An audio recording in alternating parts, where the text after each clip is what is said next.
you relayed your story to law enforcement. Yes. And that was to Trooper Dunn and Trooper DeChico. That's the name I couldn't remember.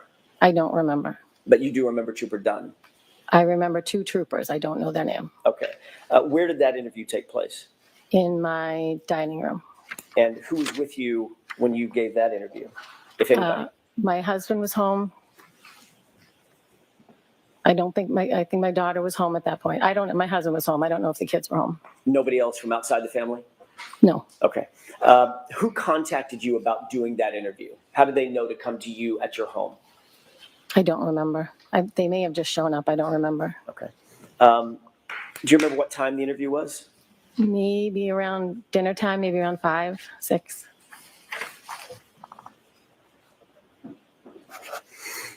Was it recorded? I'm sorry? Was it recorded in any way? Tape recorder running? I don't think so. The troopers were taking notes, obviously? I believe so.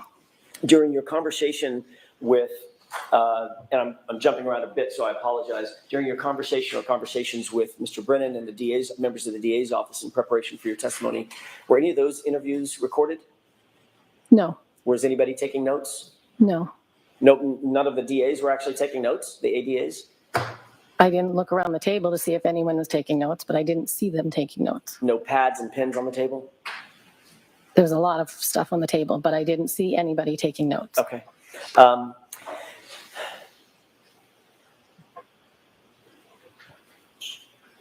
You received a phone call just before that interview started at 5:25 p.m., correct? Around 5 o'clock, 6 o'clock. Is this the night of the 29th, you mean? This is the night of, I'm jumping back to the night of the 29th. Yeah, I'm not following you very well. That's okay. On the 29th, Yeah. you were interviewed around 5:25 p.m., maybe just a little bit before that. Yeah. You received a phone call just before that, correct? I do not know. Isn't it true that Jen McCabe called you and spoke to you just before that? I spoke to Jen McCabe the entire day. Okay. Including just before that interview? I don't know. Did you tell Jen McCabe that you were about to be interviewed? No. Did you tell her at some point did you text her and tell her that the officers had arrived? I don't think so. Did she text you back and say, call me right after? I don't know. Okay. During the course of that interview, when the incident was still pretty fresh in your mind, you indicated that at about 5 a.m., you got a call from Karen Reed indicating that John never came home and that she was worried, correct? Correct. You also indicated that she was worried that John may be walking and may have gotten hit by a plow. You relayed that to the officers. Yes. You indicated that you met up with Karen Reed and Jennifer McCabe at Jennifer McCabe's house, and Karen was hysterical and worried that something had happened to John. Yes. You also indicated that once you were at 34 Fairview, once y'all had made your way over to 34 Fairview, Karen saw John and ran to him, although you and Jennifer didn't see him initially, correct? That's correct. You said that Karen was repeating the phrase, is he dead, over and over. Is that right? That is correct. You also indicated that she said that if anything happened to John, she'd kill herself, correct? That's what she said to me. Object. So the objection sustained.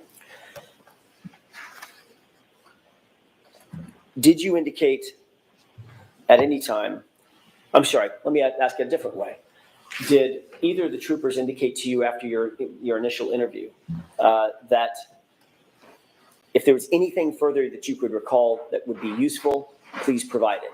Please give it to at that time. I don't know. Okay. Would it refresh your recollection to look at that January 29th report? Sure.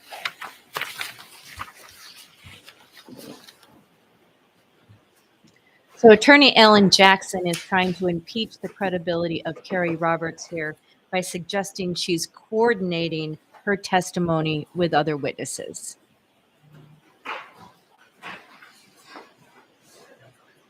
He's picking away at her, and that's what a good cross-examiner does. January 29th. And there, I put a little mark by paragraph 5. You can take a look at that.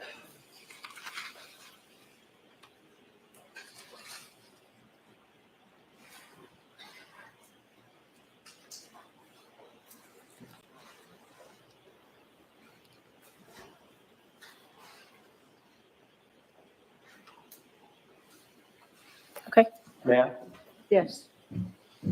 During this interview with Trooper Dunn and Trooper DeChico, they indicated after you gave your statement that if you wish to provide anything additional, now is the time to do it. Objection. Sustained. Were you informed that you were limited on time in that interview? Meaning, we got to get this done, we're leaving, we're out of time. No, They didn't cut you off, correct? no, They didn't tell you that they had a limited amount of information that they wanted and then they were just going to leave, correct? I don't remember. I don't recall. As a matter of fact, they told you that anything you wanted to provide to them, provide it. Give them as much detail as you could, correct? I don't recall. You just read the statement that these troopers indicated, correct? If there's anything further she can recall that would be useful, please provide that information. Object. Sustained. You want to make it? Yes.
May I? Yes. Thank you. Having looked at the No, report, no, bring it to her and show it to her again. she's just, it's the same thing that I just showed her. Having looked at the report, does that refresh your recollection about what Trooper Dunn and DeChico told you at the end of the interview? I don't recall. It's not refreshing. I'm not remembering it. Even reading it, I'm not remembering it. I see. Okay, fair enough. So as you sit here, the details about what we told or what those two officers told you are not fresh in your mind and nothing's refreshing your recollection about that. Right. Okay, but you do remember the basics of what I just described in that conversation with those two troopers. I mean, they asked me what happened. I told them, but I was also in shock. You never said during the course of that interview that my client called you at 5 o'clock in the morning, just hours earlier, and said he's dead and then hung up, correct? No, I don't believe I said it at that point. I did not remember that until a couple of days later. I see. And in fact, when you were asked about that particular statement, when you asked about that particular series of events, that never came to your mind. No, That literally the first words out of Karen Reed's mouth, according to you now, is he's dead and then hung up. correct. When you heard that, you didn't take that to mean that she killed him. No, Of course not. She was panicked, correct? yes. You did add that, one other thing that you didn't add in your initial statement to Trooper Dunn and Trooper DeChico is anything about the taillight either, correct? Not, Okay. And you also didn't say anything about any sort of a Google search or the praying that you talked about in the back of the patrol car, anything like that. no. Okay. I don't know. I don't remember.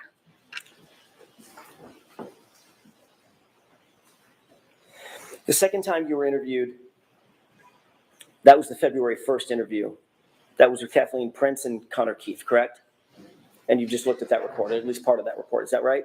Say it again. Connor Keith and Kathleen Prince, that was on February 1st, 3 days after your initial statement, correct? I don't remember the date, but I remember meeting with them. Okay. I want to make sure I get the dates down, so I'm sorry to belabor this, but.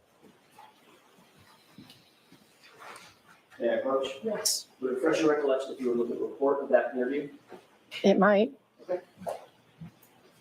First paragraph. Thanks.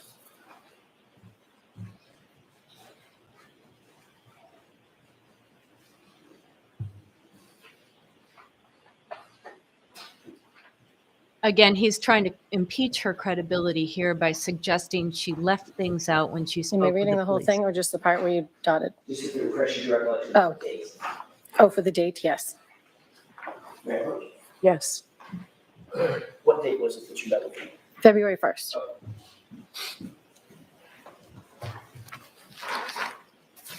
That second interview was conducted at 12 Country Lane, correct? Yes. And who again lives at 12 Country Lane? Jennifer McCabe. So the second time you told your memory, your story to law enforcement, you were literally sitting in Jennifer McCabe's house. Yes. And you had met with Jennifer McCabe before your interview, correct? Yes. We were putting a timeline together. So you two were actually prepping, if that's a valid term, prepping for your interview, putting a timeline together, correct? We were putting a timeline together at the request of Mrs. O'Keefe. And Jennifer McCabe, was helping you with the timeline, and you were helping her with the timeline. Yes, we were putting together the events of what had happened. So she was helping you, and you were helping her, yes or no? Yes. Okay. So both of you were assisting in each other's memories, correct? Yes. I remember this, and you remember this, and okay, now I remember this, correct? Yep. Obviously, that would help influence your memory, going Yes. over the event with someone else, correct? Yeah. So what's on that timeline, you would agree, is not completely independent, your memory. It's a combination of your memory and Jennifer McCabe's memory. Isn't that right? Yes.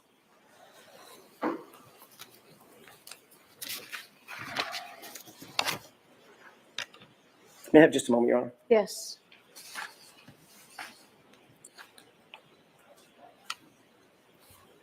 So here, Attorney Jackson is trying to show that this witness, Kerry Roberts, is in cahoots with the other Commonwealth witness, Jennifer McCabe. This is what attorneys very often do to trip witnesses up in front of a jury. And it's hard. She's testified multiple times in this trial. So it must be exhausting for this witness. Thank you, Your Honor. So the two of you drew out some sort of a timeline for you to follow during the course of that interview. Is that right?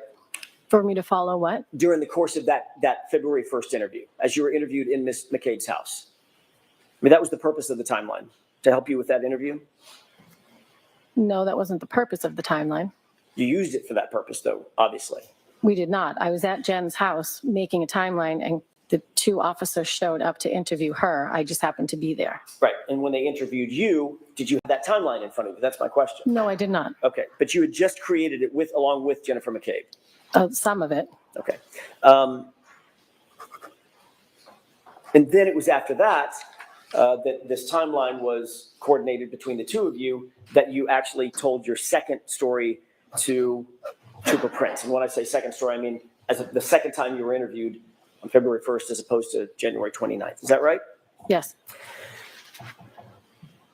Did you ever become aware of text messages that Jennifer McCabe was sending to others in a group chat talking about you in that interview? No. You were never told or became aware that she sent text messages to a group as she listened in on your interview? No. I don't think she could listen in. She wasn't anywhere near me. You weren't aware that or are you aware as you sit here that she sent a text message that said she's telling them everything, all the stuff? Sustained.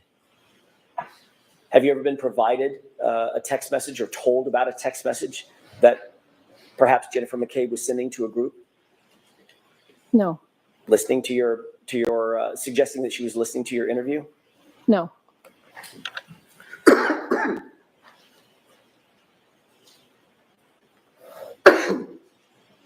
The third time you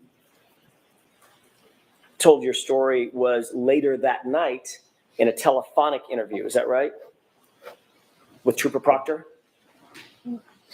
I requested to speak to Trooper Proctor because I had remembered the very first time I spoke with Karen that morning, and I wanted to make sure it was recorded. Okay, that wasn't my question. My question was, did you have another telephonic conversation with Trooper Proctor, yes or no? You said that night, but it wasn't that night. When was it? I think it was earlier that day. Okay. Meaning, but it was after the interview with Trooper Prince. I don't think so. I think it was beforehand. I think it was beforehand. You were still with Jennifer McCabe when that call took place, correct? I was in her house. I was not with her. I stepped away to speak to him by myself. In her home at 12 Country Lane. Correct. Who else was with you other than Jennifer McCabe in the house? Her sister was there writing down the timeline for Who's us. that? Her sister, Denise. Denise? So she was scribing the timeline as you and Jennifer McCabe were creating She it? was writing it down as we were remembering things. Right. And the three of you were doing this together, sort of communally. Yes. She would say something, then you would say something, then it would spark something that she would say, and back and forth, correct? Yes. How is it that Trooper Proctor got a hold of you? Did you call him or did he call you? I think he was on the phone with Jen and I asked to speak to him. So Trooper Proctor got a hold of you through talking to Jen McCabe. Well, I asked to speak to him, but yes, Right. Was that interview recorded, to your knowledge? I don't know. The fourth time you met with police was February 2nd, the very next day, at about 12:08 p.m. Is that right? I don't remember. Do you remember signing a consent form for your phone? Yes. Was that the next day after this interview with Trooper Prince and Trooper? I don't know what day it was. It was right after Karen was arraigned for the first time. Jen and I met with them and both handed our phones over willingly. So you just answered my question. So when you met with police, whatever the date was, it was a few days later, you met with police. You had a fourth time, you were still in the presence of Jennifer McCabe when you met with police Yes. and handed your phone over. Is that right? Yes. She handed her phone over. Is that right? Yes. And the two of you were together when you signed your consent forms. Is that right? Yes.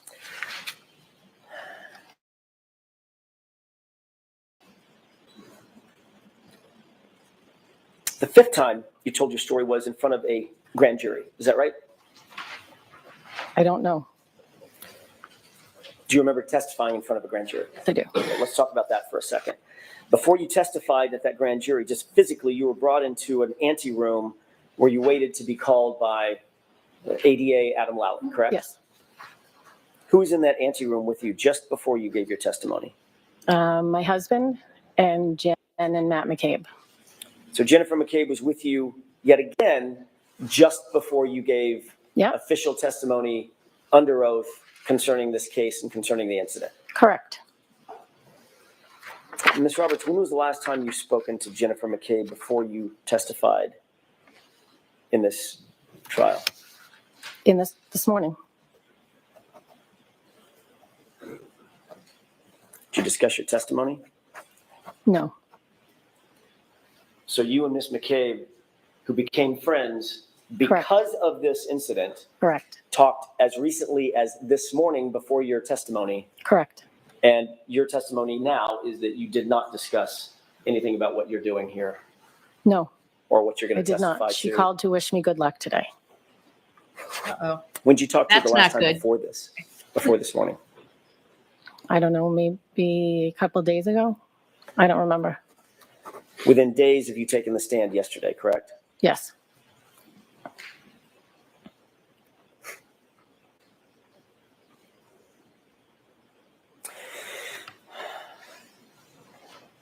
Did you ever?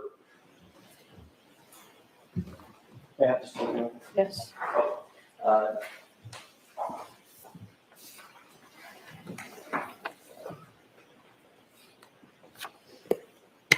Ms. Roberts, I'm going to ask you.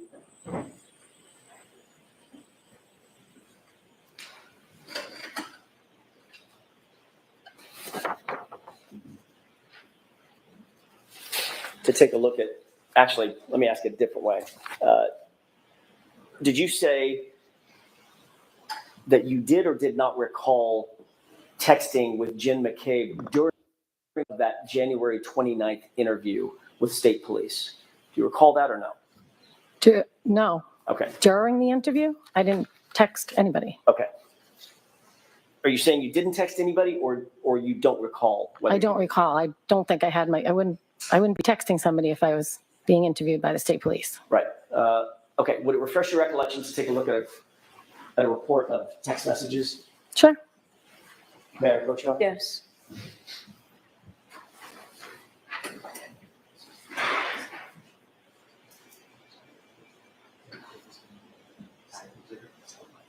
Again, he's trying to suggest that all these prosecution witnesses and the police are in cahoots together. They coordinated their stories together, and they're making sure they're all on the same page, which would not make them independent witnesses.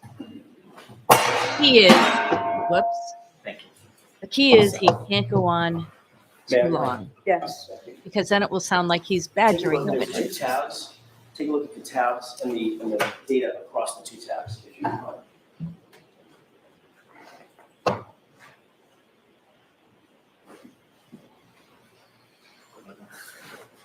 Okay.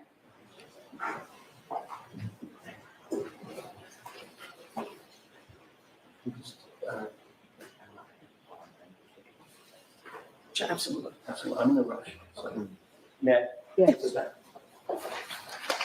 It's- Well, with your permission, Mr. Brennan, Okay. Jurors, feel free to stand up and stretch if you'd like. And I forgot to tell you, anytime we're at sidebar, please feel free to stand up and stretch, okay? Of course. That was quicker than we thought, Judge. May I Okay. proceed? Yes. Okay. Did you take a look at this document? Yes. Does that refresh your recollection that there were two text messages at around the time of your interview with those two troopers? No. Do you recall, as you sit here, texting Ms. McCabe that the state troopers were arriving or they're just getting there? No. Do you recall Ms. McCabe texting you anything back about calling me after? No. Okay. Did you, in fact, different question, did you, in fact, call Ms. McCabe right after the interview and talk to her? I don't know.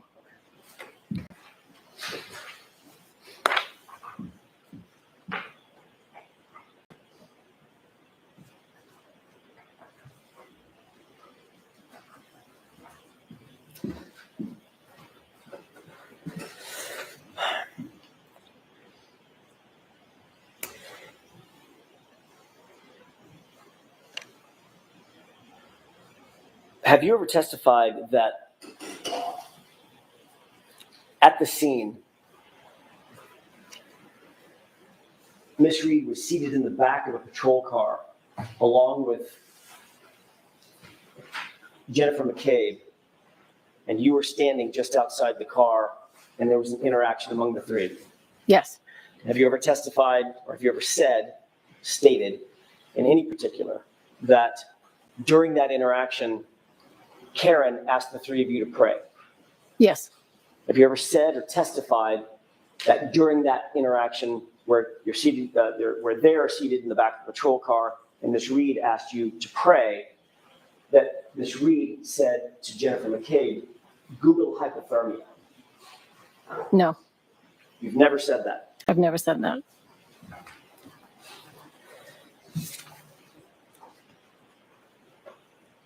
You testified at the grand jury on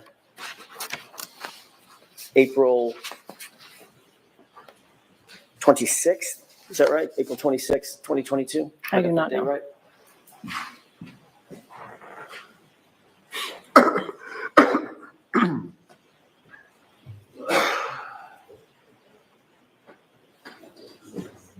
Does that sound right? April 26th, 2022? I have no idea. Late April 2022, does that sound right?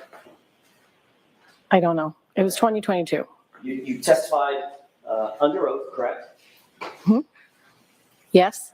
Swore the same oath that you swore here. Yes. Tell the whole truth, the whole truth, and nothing but the truth, but guilty of perjury. Is that right? Yep.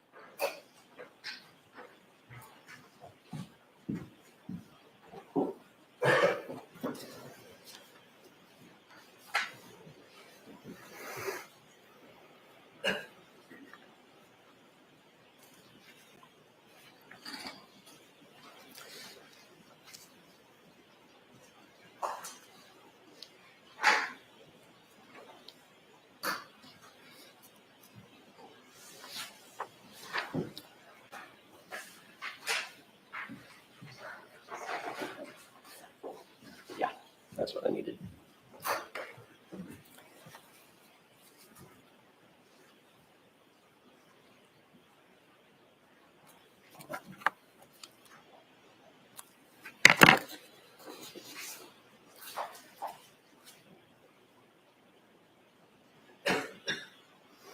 Is it your testimony that you have never said that Karen told Jen to Google hypothermia, or that you don't recall saying that? I don't recall saying that. Would it refresh your recollection to look at portion of your grand jury testimony from that day? It might. May I approach? Yes.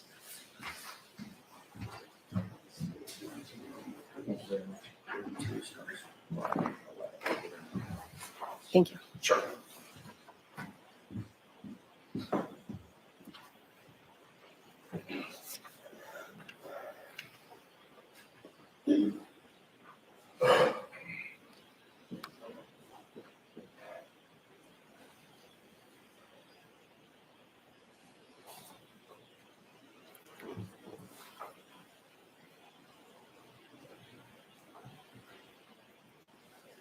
And if you can read on to page 83 as well.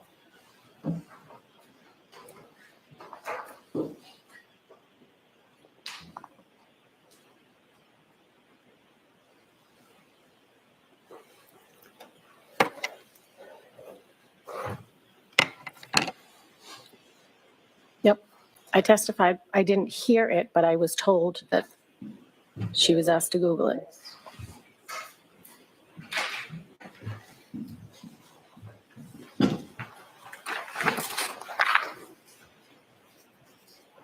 You testified under oath at the grand jury that at some point Karen was in back of the police cruiser, correct? Yep. Objection. No, I'll allow that question.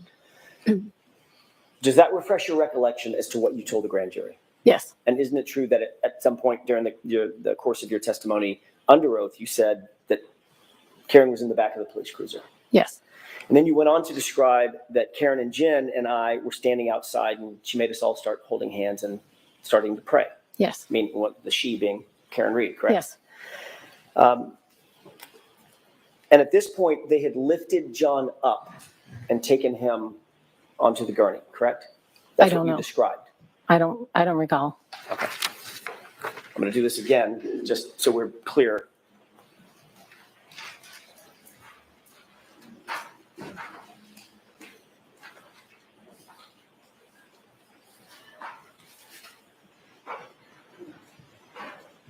May I approach? Yes. Sure.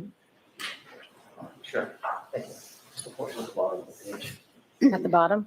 At the bottom, last couple of paragraphs. Okay.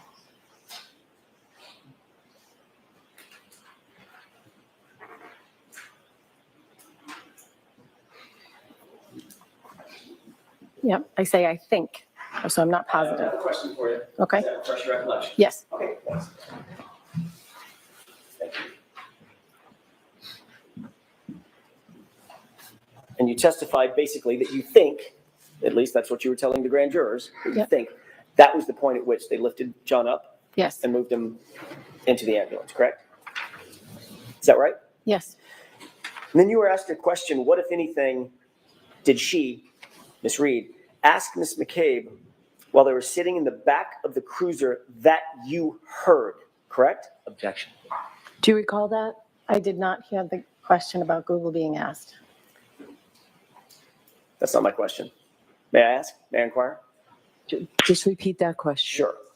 Isn't it true that you were next asked by Mr. Lally in front of the grand jury, quote, what, if anything, did she, Miss Reed, ask Miss McCabe while they were sitting in the back of the cruiser that you heard, end quote. Do you remember being asked that question? No.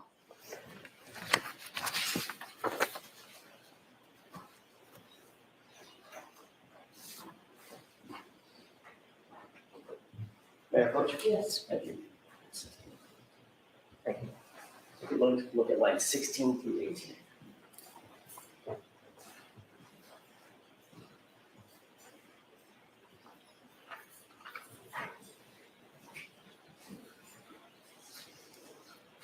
Okay. May I? Yes. Does Does that refresh your recollection? That was the question that you were asked? Yes. Okay. And in response to that question, you stated, quote, at one point she asked her to Google hypothermia and how long Google hypothermia. Correct? Mhm. I'm sorry? Yes. This Google search will become very important later on. It's a key part of both sides, especially the defense. That was very detailed, you'll agree, but that's a very detailed and specific recount of an event. You recounted where you were, back of a cruiser, or they were in the back of a cruiser, correct? Yep. You recorded or reported the time. It was right around the time that you thought they were lifting John up and scooped him up onto the gurney, correct? Yep. I thought it was about that time. I wasn't sure. Location, I'm sorry, I didn't get that answer. You were talking over each other. That's my mistake. What was your answer, Ms. I Roberts? thought it was about the time they lifted him up, but I wasn't sure. You were very detailed about who was there. It was you, it was Jen, it was my client, Karen Yes. Reed, correct? Is that right? Yes. You're so detailed that you talked about where you were standing next to the cruiser open door, correct? Yes.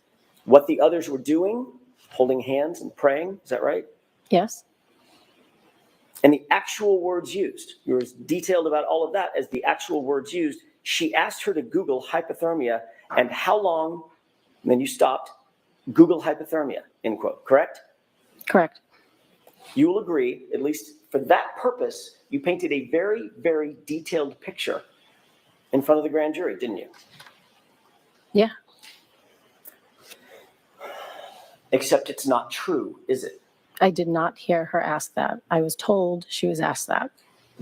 In the The answer to my question, Ms. Roberts, and I'm not a trick question, what you told the grand jurors was not true.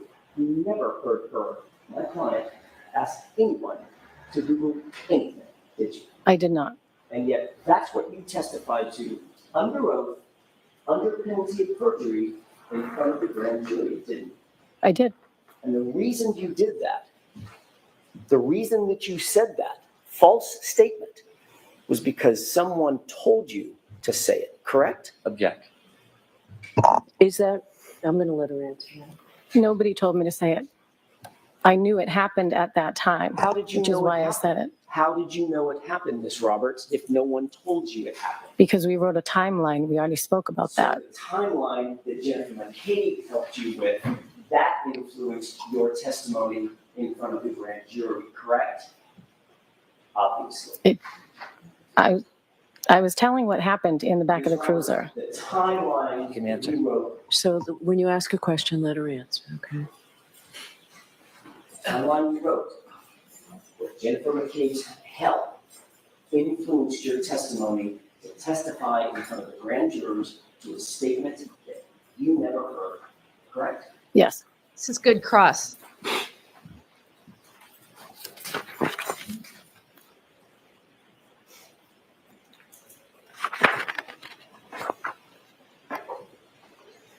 You were later asked about that statement in another investigation, by another investigator or set of investigators, correct? I don't know. Were you interviewed by a different law enforcement agency, a separate law enforcement agency from the Massachusetts State Police at any time? Yes. And you were told that to lie to those agents would be a crime, correct? Yes. Punishable by prison, correct? I was not told that. They asked you whether or not you heard Karen Reed ever say anything to Jennifer McCabe about Googling anything, correct? I don't know. Isn't it true that you told them what you've just now told us, which is, I did not hear Karen Reed ask Jennifer McCabe to conduct any Google searches? I don't recall. Would it refresh your recollection to look at a copy of that interview and that report? Sure.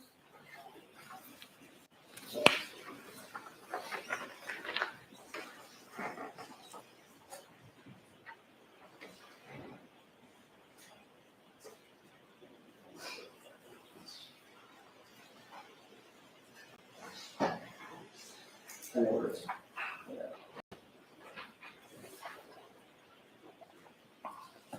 Can I approach? Yes.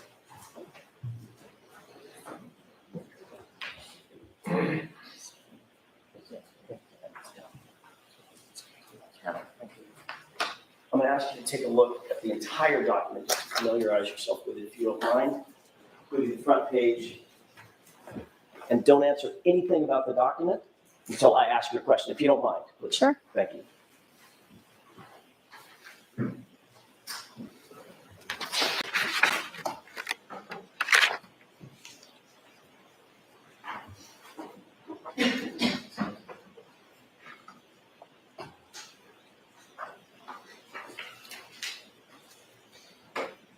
Ms. Roberts, do you recognize that as being a report of an interview that you conducted? I've never seen this before, but Understood. Yeah, you may never have seen it, but does it remind you that's Yes. a report of a conversation you had with another law Yes. enforcement agency? I'm going to ask you to turn to page 7 of that report.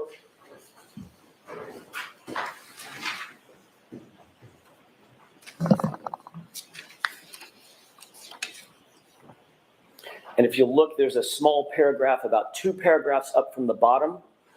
I think I may have put a little blue dot by it, but I'm not sure. Please read that to yourself.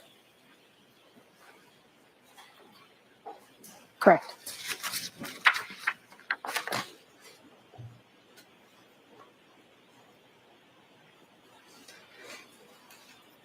Done? Yep. Thank you. May I approach? Yes. Thank you. Ms. Roberts. Ms. Roberts, does that refresh your recollection about what you told these investigators? Yes, And what you told them was you, quote, did not hear Karen Reed ask Jennifer McCabe to conduct any Google that is search. correct. And you went on to say you saw McCabe on her phone. I'll allow it. You saw McCabe on her phone, but you did not hear Karen ask Jennifer to Google anything. Correct. So what you told the grand jurors was in fact false. I misunderstood Mr. Lally's question. Got it. Thank you. Okay. Mr. Brennan, any questions? I do. Thank you.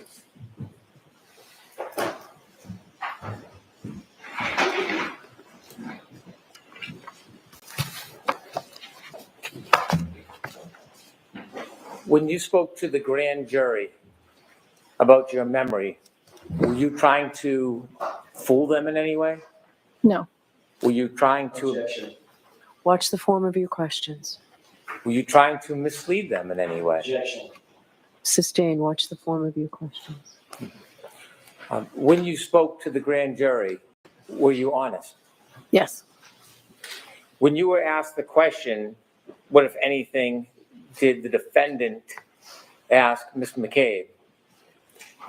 Did you begin your response by saying at one point? You can show her her response. May I approach? Yes.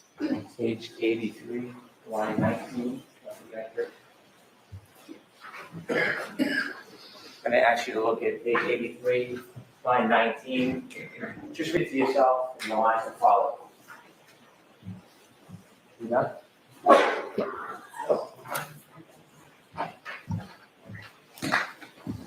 When you were asked that question by Mr. Lally at the grand jury, did you ever say you specifically, personally heard that statement? I'll allow that.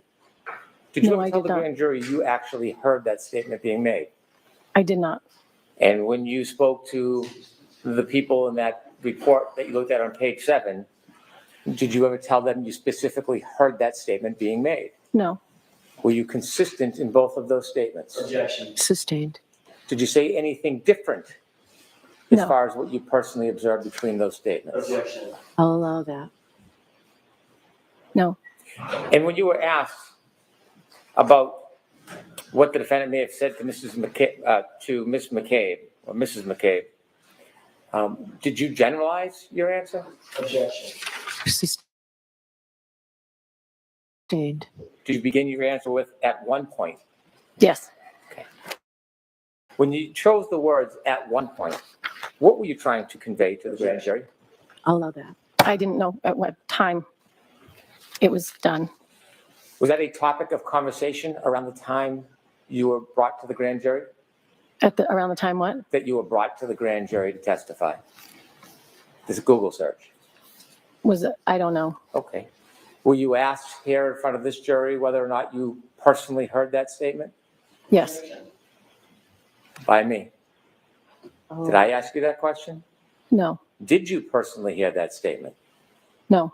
After this happened, you discussed what had happened with people, didn't you? I'm sorry, say it again? After you found John lying in the snow, did you discuss what had happened, what you saw with other people? Yes, of Did course. anybody tell you that you couldn't discuss the trauma that you had been through? Objection. I'm going to allow that. Say it again? Did anybody tell you that you couldn't discuss what you had just seen? No. Didn't say it again? I'm Yeah. sorry. After you found John that morning, did anybody, civilian or law enforcement, ever tell you you weren't allowed to discuss what you had just went through? No. Did anybody ever tell you that you couldn't have support of other people? Objection. No. I'll allow that. No. Was this a traumatic event? Yes. Have you spoken to it to a number of? Yes. Tell us why you would want to speak to somebody about what happened that morning. Objection. I'm going to allow that.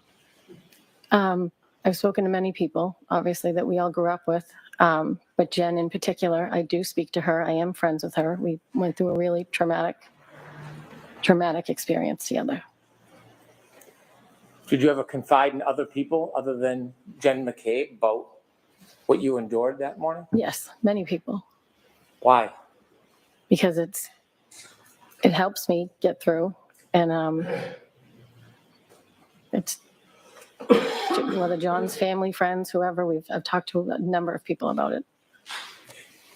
You're friends with John's parents? Parents? John's parents, the O'Keefes. Yes. You still friends with them? Yes. Do you ever discuss what happened? Yes.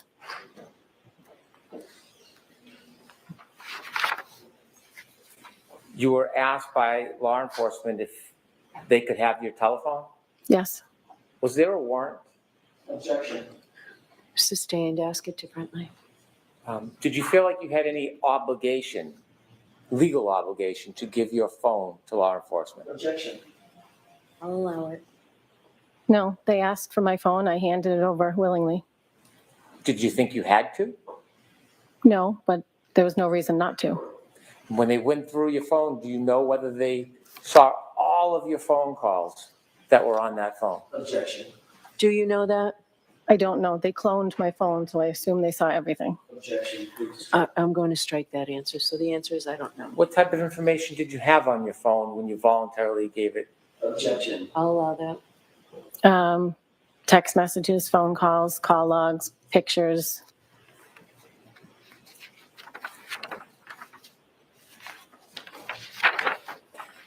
You said that you stayed friendly and still are friendly with Peggy O'Keefe and John Sr.? Yes. Okay. At some point, at times, do you try to help them with things? Daily. Do you try to help them with the children? Objection. Sustained. Well, you were asked about contacting the district attorney's office about replacing a Ring camera. Yes. Whose Ring camera was that? It was at One Meadows where Mr. and Mrs. O'Keefe, John's parents, are now living. What motivated you to call the district attorney's office about the Ring camera? Because we knew the Ring might be some sort of evidence that they didn't want to take the camera that was not working down without permission. Do you have a Ring camera? I do.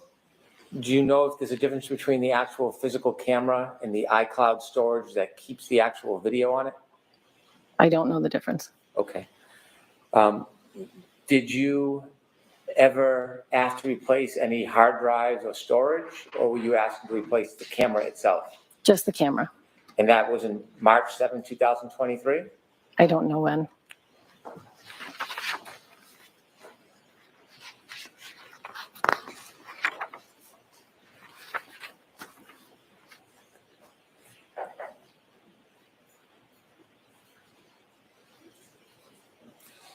You were asked questions about what the defendant said that morning when you were trying to help Mr. O'Keefe. Yes, You were asked whether you heard any comments about her, from her, about dropping John off. say that one more time. You were asked whether you heard any comments about her saying she dropped him off. In the car on the way to the hospital. Okay. She said it to Mrs. O'Keefe. When you were outside trying to help John, were you ever told where the defendant dropped John off? No, Were you ever told where he was left? no, Was it ever suggested that he went into 34 Fairview? no, Was it ever suggested that he went into any house whatsoever that morning? no, Were you ever asked to go into the house to look for him? no,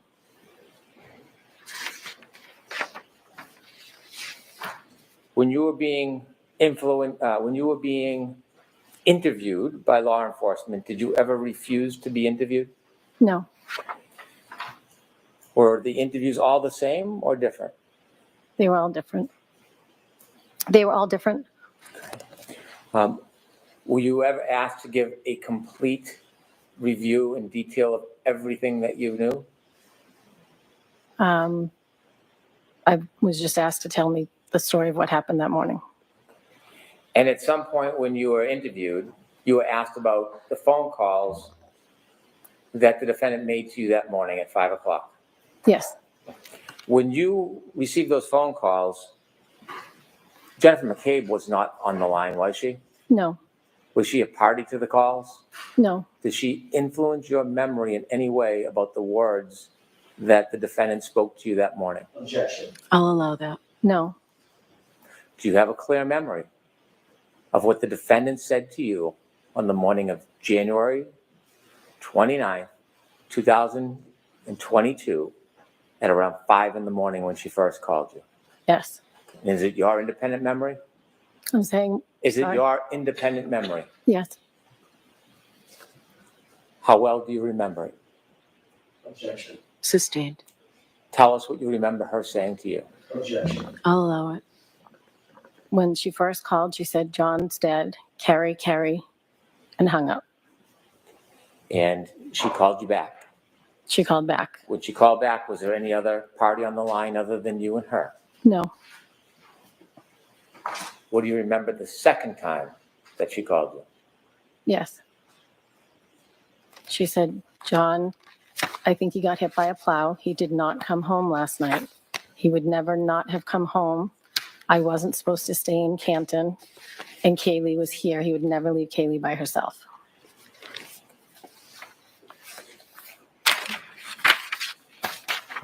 Did anybody ever ask you to lie No, or exaggerate? no. Would you? Say that? Would you? No, Sustained. You were asked whether or not you told people on January 29th about the missing pieces to the defendant's taillight. And you began to say you didn't tell anybody that morning.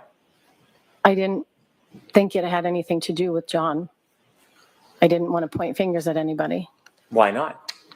because I had no idea what had happened to him. I wasn't going to point fingers at his girlfriend.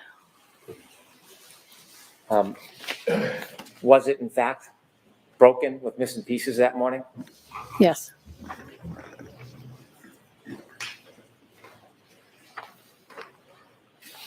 You saw the ring video of you and Miss McCabe and the defendant going into John's house. yes, Had you seen that video before today? yes, Had you been shown it before in Yes. other proceedings? yes. When you went into the house with Miss McCabe and the defendant, did you do anything before you went into the house, actually in the house? When Take any- we took off our shoes in the You took off your shoes? Jen and I both took off our boots Why did you take off your boots? because you had to take off your shoes to go into John's house. Well, you say you had to. Explain to us a little bit of the background on that. John was a neat freak. You were not allowed to wear shoes in the house. Had you ever worn shoes in his house? Oh, Had you ever seen anybody wear shoes in his house? no, You and they Miss do McCabe? now. They do now. See. You and Miss McCabe took your shoes off? Yes, Did the defendant take her shoes off? she did not. How do you remember that? Because Jen and I were standing there for about a good 2 minutes trying to get our boots off, and she had already gone in the house.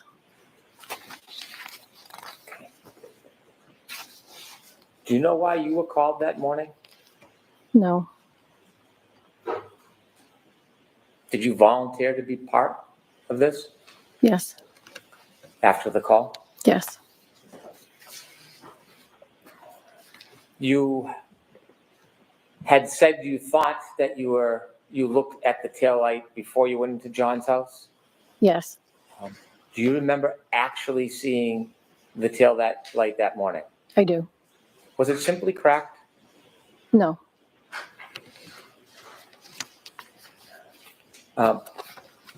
Do you know that the portion of the Ring video from when you came out of the house with the defendant, Ms. McCabe, do you know that portion is missing? Objection. Sustained. Have you ever seen any Ring video depicting when the defendant was showing you her missing pieces of taillight that morning? no, Despite no video, are you certain that you saw it? say it again. Are you certain that you looked at it with the defendant that morning in that driveway? Objection. Sustained. I'd like to play clip 3, please. Okay.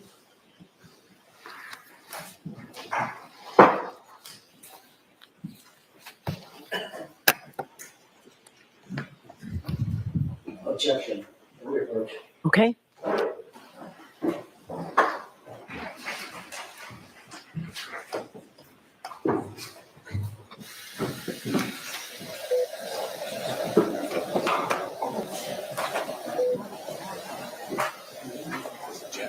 Quiet, folks, still on the record.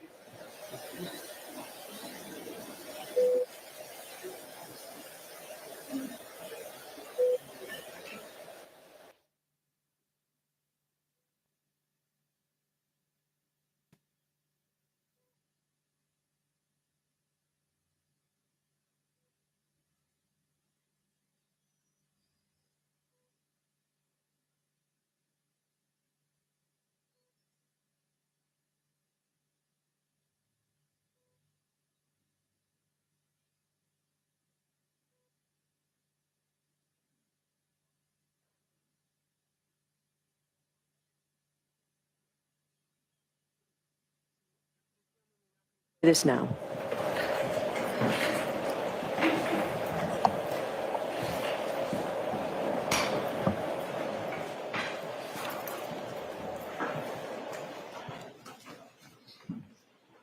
All right, go ahead, Mr. Brennan. First got to John and you were trying to save him that morning. Do you have a distinct memory of it?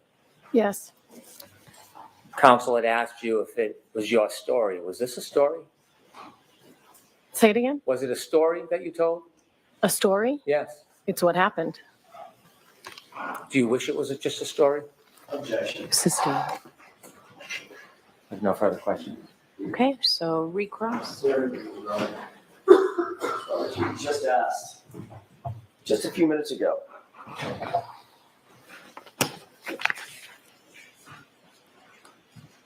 Did you ever say that you actually heard that statement about that Google search?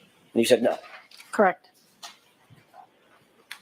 The question that was posed to you by Mr. Lally was, what, if anything, did she, Miss Reed, ask Miss McCabe while they were sitting in the back of the cruiser that you heard, Right. correct? I misunderstood the And question. you misunderstood that question? Yes, What I did you did. misunderstand about that question?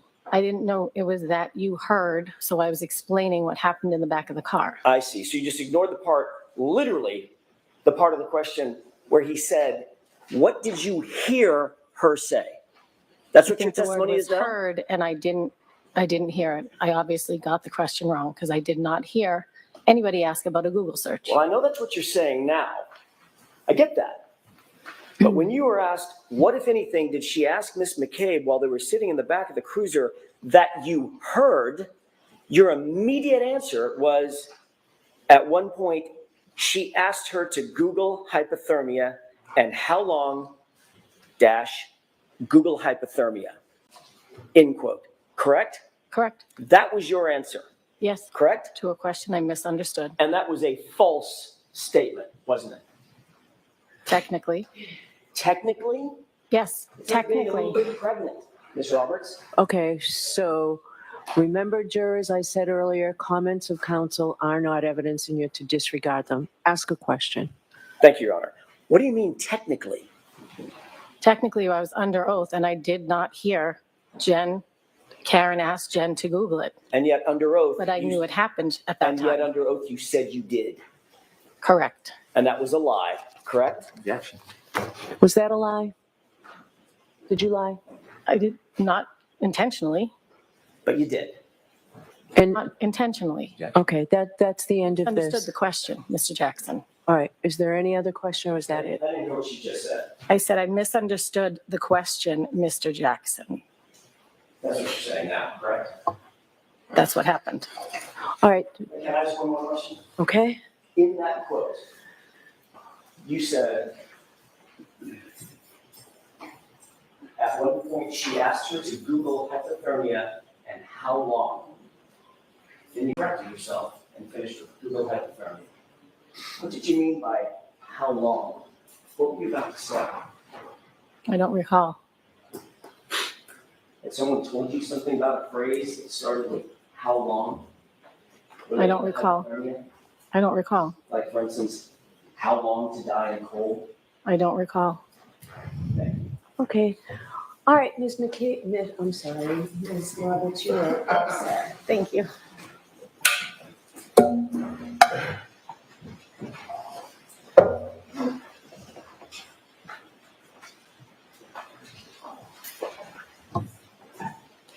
May I? Yes. I'd like to play clip 3, please.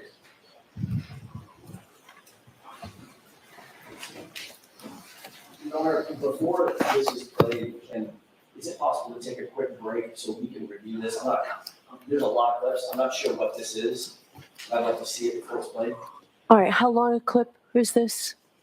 Probably about 10 seconds, 15 seconds. All right. Jurors, we're going to ask you to take a break, and we'll bring you back in, and we'll see a 10-second clip.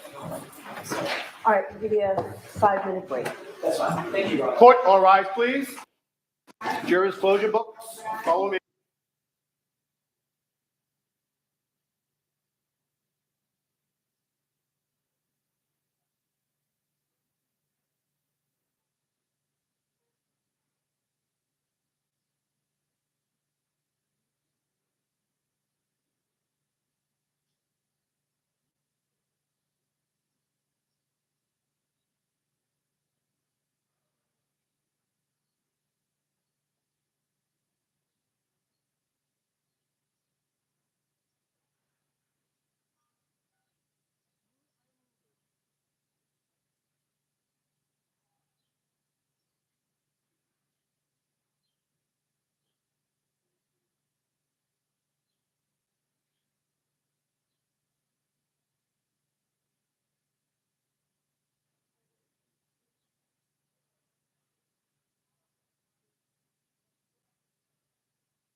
You are unmuted.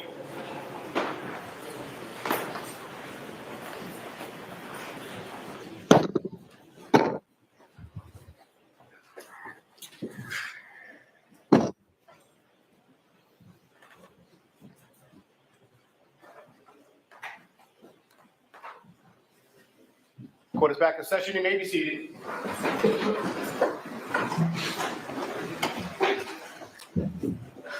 All right, Mr. Brennan, whenever you're ready. I'd like to play clip 3, please.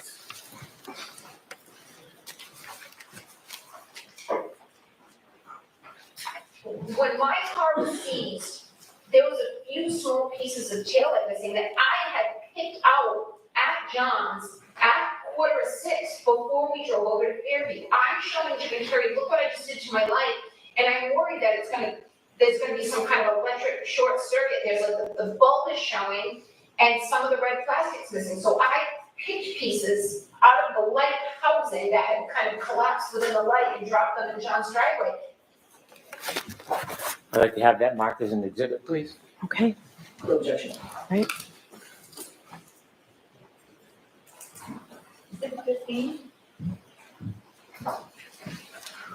All right. Rather than calling your next witness, who it'll take 10 minutes to bring a witness in and do all of that. Yes, Your Why don't Honor. we take the lunch and recess? I'm sorry, is the food here? Okay. Folks, we'll take a 40-minute lunch and recess, okay? All rise for the court, please. Jurors, close your books, put them on your chairs, and follow me.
Hey everybody, and welcome to our special live coverage on Law and Crime. I'm Jesse Weber, and thanks for joining us as we continue our coverage, day 2 of the high-profile Karen Read retrial. And this week marked the start of her second trial. And remember, this is the second time because the first trial was a mistrial, was declared last year. The jury could not reach a unanimous verdict when it came to the murder and manslaughter charges that she is facing. We are tracking the latest testimony. We're tracking the new evidence, how both sides are trying to reframe this now very familiar case that a lot of people have been following. A lot of people have opinions on. Opening statements they wrapped up yesterday, both the prosecution and the defense, laying out dramatically different versions of what happened the night John O'Keefe died, this Boston police officer, this beloved Boston police officer, and what they believe the evidence will show. But right now, we're going to be talking about what happened after the opening statements. The first witness was Canton firefighter and paramedic Timothy Nuttall. He testified that he heard Karen Read say, I hit him at the scene where O'Keefe's body was found, but during cross-examination, Alan Jackson, defense attorney in this case, attempted to undermine his credibility, arguing that his story has changed over time and how he's testified, that his initial statements didn't include that alleged confession. Another key moment involved witness Kerry Roberts, who just finished up her testimony today. And by the way, they're in a lunch break, so we're going to be taking your questions as we continue this discussion. But Kerry Roberts, a friend of both Karen Read and O'Keefe, she testified that when Karen Read arrived at O'Keefe's home the next morning, Read pointed out her broken taillight and asked, "Did you think that I hit him? Or do you think I hit him?" more specifically. And Roberts said that she replied, "No, what are you talking about?" But during cross-examination, again by Alan Jackson, there was a noting that Roberts didn't mention the broken taillight at first, and that there's no surveillance footage showing this exchange in O'Keefe's driveway. And this allegation, of course, was, and this is, I think, one of the most significant parts, is did Karen Read automatically know where John O'Keefe's body was as they were driving to look for him in this snowy, blizzard-like conditions? Is that strange? Does that show there was a knowledge component? So a lot to talk about right here. We're going to be taking your questions right now on YouTube. Submit them. We'll talk all about it as we wait for this lunch break to come back. We're in day 2. I'm not going to be doing it alone. I am joined here on set by a familiar face, trial attorney Rich Schoenstein. Rich, so good to see you, our resident Karen Read expert. Thanks so much for taking the time. Great to be here, Jesse. I don't know if I'm an expert. I think you're an expert. I have been watching this case for a while. I mean, all our viewers are experts. They know the ins and outs of this case. But we do have some great questions coming in that I want to get to. So this is from PMP3NNY. It's kind of like one of those passwords that you have if you forget. I mean, no one's ever going to forget it. Okay. Why is Karen Read allowed at the sidebar now? Well, I don't think that's that unusual. It's not for a defendant to go up there? I've been at trials where she's on trial for murder, and there's a sidebar discussion with the attorneys primarily, obviously, and she's getting to go up as a client, as the defendant. I've seen that happen before. It doesn't always happen. Sometimes it's just the lawyers, but I don't find that meaningful. Okay, well, she is very actively involved in this case, as well as I don't know how actively involved, but an alternate juror who was in the first case, now part of Karen Read's legal team. I'm still confused as to what role this alternate juror actually plays. Do you know? I don't. So as I understand it, she is now part of Attorney Yannetti's firm, and she is defense counsel. I don't expect to see her cross-examining any witnesses. I bet she's there to offer the perspective of having been on the jury the first time around, which is very helpful to the defense team. What worked, what didn't work, I get that. Okay, we have a question from Elaine Lawton. Why was Kerry, meaning Kerry Roberts, not charged with perjury for lying to the grand jury and today in court? Because there was this whole back and forth about, and actually I'll allow you to lay it out more about what Karen Read may or may not have said to Jennifer McCabe, who's another witness in this case. Okay. So 2 parts to this. What did she allegedly lie about, and why isn't she being brought up on perjury charges? Okay. So let me just say generally that it's very rare to bring a witness up on perjury charges, a witness who isn't otherwise indicted for some crime. So put that over. But here's the issue. There's this question about when did Jen McCabe Google house long, HOS instead of HOW, house long to die in cold. And the defense says she did it at 2:27 in the morning, and the prosecution says she did it at 6 a.m. And Jen McCabe says she did it because Karen Read asked her to do it. And apparently in front of the grand jury, Kerry Roberts answered a question in a way that indicated she heard. Is it about, just to interrupt, is it that or Google hypothermia? I thought, oh, maybe it's hypothermia. I mean, I think both Google searches are at play. There's a Google search about hypothermia and a Google search about house long to die in the cold. And I thought they were made at the same time-ish, but I gather that Kerry Roberts said to the grand jury that she heard Karen Read ask Jen McCabe to do that. And now it's come out, she didn't really hear that. It was reported to her by Jen McCabe, and she reiterated it to the grand jury because that's what she understood the facts to be. And so there's that discrepancy that Alan Jackson did a very effective job in his cross-examination on that point that she misspoke or lied or misled the grand jury. You think she's a problematic witness, Kerry Roberts? No, I think she's a very strong witness overall. She doesn't have, she's not part of the McAlberts, right? She's not a McCabe. She's not an Albert. She was not alleged to have been in the house and part of whatever third party culprit and conspiracy theory is going to come on. So, and she's believable, and she's an old friend of John O'Keefe's, and all this stuff make her a good witness. But Jesse, if you're going to have a case like this, where there's grand jury testimony, and then a trial, and then a second trial, do you know how hard it is for witnesses to say exactly the same thing over 3 different testimonies, over 3 years? Yeah. It's almost impossible, and a good lawyer like Jackson is going to jump all over any discrepancy. Yeah, although the counter argument is, these are really pertinent facts that matter, and you have to be clear about it. Now, here's something that's interesting. Got a great question from the Jules. It's actually a question to me, but we're going to share this question because I'm very generous. I appreciate that. The question is, Jesse, what does Karen Reed, do interviews, or why does she do interviews with any and all network TV stations that'll listen to her but won't take the stand, afraid of cross-examination? Okay, I have a few thoughts about this. So, you don't even need to be a lawyer to know that it is a mistake to do TV interviews during the pendency of an investigation and right before you're about to go on trial. Why? Because that can be used against you. And that is exactly what the prosecution has been doing. What did they play yesterday? I'll give you an example. A key interview from Dateline back in October of 2024, where Karen Reed says, I didn't think I hit him, but could I have clipped him? Could I have tapped him in the knee and incapacitated him? He didn't look mortally wounded as far as I could see, but could I have done something that knocked him out and in his drunkenness and in the cold didn't come to it again? See, that goes to the argument that she knew what she did, or she had an idea that she knew what she did by hitting him with the car. That's the allegation. That would be used by the prosecution to show that, right? And this wondering about what did she think that she might have hit him. And it's statements like that are quite problematic. Now, you're right? It's very different being questioned in an interview than going up on the stand and being cross-examined by the prosecution. Her life is at stake. She doesn't have the same kind of safeguards as she would have in an interview where she can control it more. But I wouldn't be surprised if she takes the stand, Rich.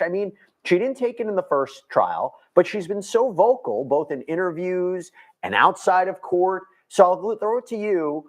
It's one thing for her to do interviews, but I guess, it's different for her taking the stand. It's much different. And she says, so there are these interviews and there's this documentary that they made, which I am dumbfounded why the defense team allowed a documentary team to be with them prepping for the first trial and interviewing her extensively and put it all out on film. That seems crazy to me. From the viewpoint of the trial, is it a good idea for the trial to have all this footage of Karen Reed? It's absolutely not. It's a horrible idea, and it's already a problem for her in this trial because clips have been played in opening, clips are being played today. It is a problem. Now, a slightly different aspect of this case to most, Jesse, is that there's a very public-facing component of this case. Karen Reed has taken her defense to the public. She has allies on social media, many of them. She has people out in front of that courthouse with signs. So an aspect of this, I think, is that her team is trying to rally that support. It may even involve some financial support, and therefore probably okayed the idea of her doing public comment. But as a trial lawyer, focusing only on how it plays at trial, it's horrendous. Absolutely. And it's a new piece of evidence. One of the differences between the first trial and this trial, aside from the fact you also have a new prosecutor, kind of a different strategy. We know the defense is going to be able to introduce third-party culprit theory about who might have done this. They might be able to introduce dog bite evidence. Here's a question. This is from Where is it? Lexi Marie. Why doesn't the judge tell witnesses to not answer the question when an objection is raised? Why does the judge allow witnesses to answer with mm-hmm instead of yes? Well, so no judge is perfect. I think this judge is doing a pretty good job with witness control, with stopping witnesses. You know, you don't want to, if you're the judge, you don't want to come down too hard on the witness in front of the jury, because you don't want to do anything to suggest to the jury that you've made an opinion about the witness. So you want to be careful. You want to tread a little bit lightly. I think the judge is doing an okay job taking up objections, ruling on objections, and guiding the witnesses so far. So again, we're keeping a careful eye on the courtroom feed. If they should come back to lunch earlier, we'll make sure to go back in there. But we're still taking your questions right now. Here's another one, and I'm not sure I have the answer to this. This is from Kayla Rose. What happened to John's missing 3 liters of blood? Now, I know there was testimony in the last trial about how law enforcement actually collected blood samples using solo cups or plastic cups. Do you know what about missing blood? What do you know about that? So I don't know anything about it. I do understand that the prosecution's theory is that when he was hit by the SUV, he was knocked to the ground, and the ground at that time didn't have much snow on it. And so maybe the idea is some of that soaked into the ground, and then it was snowing, and then there was blood in the snow, which they collected famously with red Solo cups and got what they could. Maybe that's what they say happened, but I don't know for sure. I have another legal question for you. This is from J-Town Y. Don't attorneys have to give a reason for an objection, like objection, leading? Well, different trial judges have different practices about that. So a lot of times the judge doesn't want you to say anything other than objection, because if you say more, it's what we call a speaking objection, and that influences the jury in a way that's inappropriate. So some judges like you just to say objection, and if they're confused about the ground for an objection, they may ask you grounds, and then you could say very short, relevance, hearsay. You're not supposed to speak at length. And if the judge needs a colloquy, she will have a sidebar, which we see a lot in this trial, where she brings the lawyers up to discuss the matter out of earshot of the jury. I have a question for you that I don't know the answer to as well. This is why our viewers are the best. They have such great questions. This is from B. Palmer. Did they reconstruct the taillight to see if they had all the pieces? Because a couple of parts to that, right? No pun intended. The idea is that it was planted. The pieces of the taillight were planted, particularly when the prosecution is suggesting that John O'Keefe's DNA was on it, that his clothing was attached to the car or was connected to the car. I know that there's possibility of crash reconstruction experts coming in, Trooper Paul, Judson Welker. Do you know anything about whether or not they reconstructed the taillight to see if they had all the pieces? So I thought I saw in the first trial, and I don't remember exactly, but I thought I saw some graphics of trying to put those pieces back in the taillight as if they were some sort of puzzle. I will say, I think the accident reconstruction evidence is going to be better in this trial on both sides.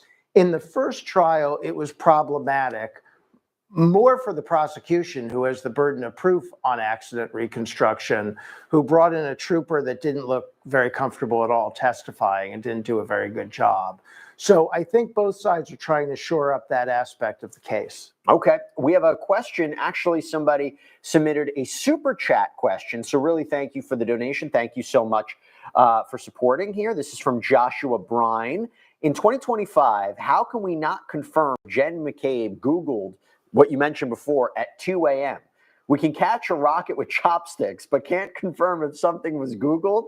That needs to be known 100%. It decides the whole case. And look, it's a good point, right? Because the argument is, right, did she Google how long to die in the cold at 2 a.m. or at 2:30 a.m., which would be before the discovery of John O'Keefe's body, which would suggest that other people were involved in actually killing him? Or did she have a window open, right? And then she used that same search window later on at 6 or 6:30 in the morning to Google how long to die in the cold after John O'Keefe's body was discovered. It's a great point, right? It's a very good point. So I have an opinion about this aspect of the case, which is I find the idea that she Googled that at 2:27 to be preposterous. Really? I find it A lot of people will preposterous. disagree with you. Even if she is involved, even if she knew O'Keefe was injured. So that theory is he got hurt in the house. Their solution to the problem was to throw him on the front lawn. And then she Googled how long it was going to take him to die shortly after Googling something about her daughter's basketball team. What? But why would she do that? Why would she Google that as her friend was lying, dying on the front yard? That has never made sense to me. So if you had an expert who could say definitively, this is the methodology I used, this was clearly done at 2:27, then I would get a little bit interested. But in the first trial, there were competing experts, and the expert for the prosecution had a pretty good explanation that what happened here is a tab was opened at 2:27 and then used again in the morning for this other Google search. Yeah, and I'm sure that's going to be a contested piece of evidence, as it usually is. Here's a question from If You Say It, Mean It. I like that. Wouldn't the last video have been a part of the discovery given to the defense by the prosecution? Why did the defense claim they didn't know what it contained? I'm not exactly sure which video. I don't know which video that refers to. Tell you what, Juliana, our producer, if you can provide a little more context to that. I'm not sure if it's something just happened recently in court. But yeah, we'll get back to that question. If you say it, mean it. I will say both sides in this case are constantly complaining that the other side didn't give them stuff. Well, of course. Constantly. Of course. Here's a question about the autopsy. This is from Dustin. Why isn't there more emphasis on the autopsy? I feel like it would be somewhat easy to distinguish being struck with a vehicle versus a fist, dog, whatever the defense is suggesting. So I think I know the answer to that, because the medical examiner didn't come to a definitive conclusion that really supports the prosecution's case. If you remember her testimony from the first trial, she didn't get on the stand and say, I looked at this, I conducted an autopsy, and he was obviously hit by a car. In fact, I think she conceded that some of the injuries didn't really look like that. And this to me is the biggest weakness of the prosecution's case, just proving cause of death.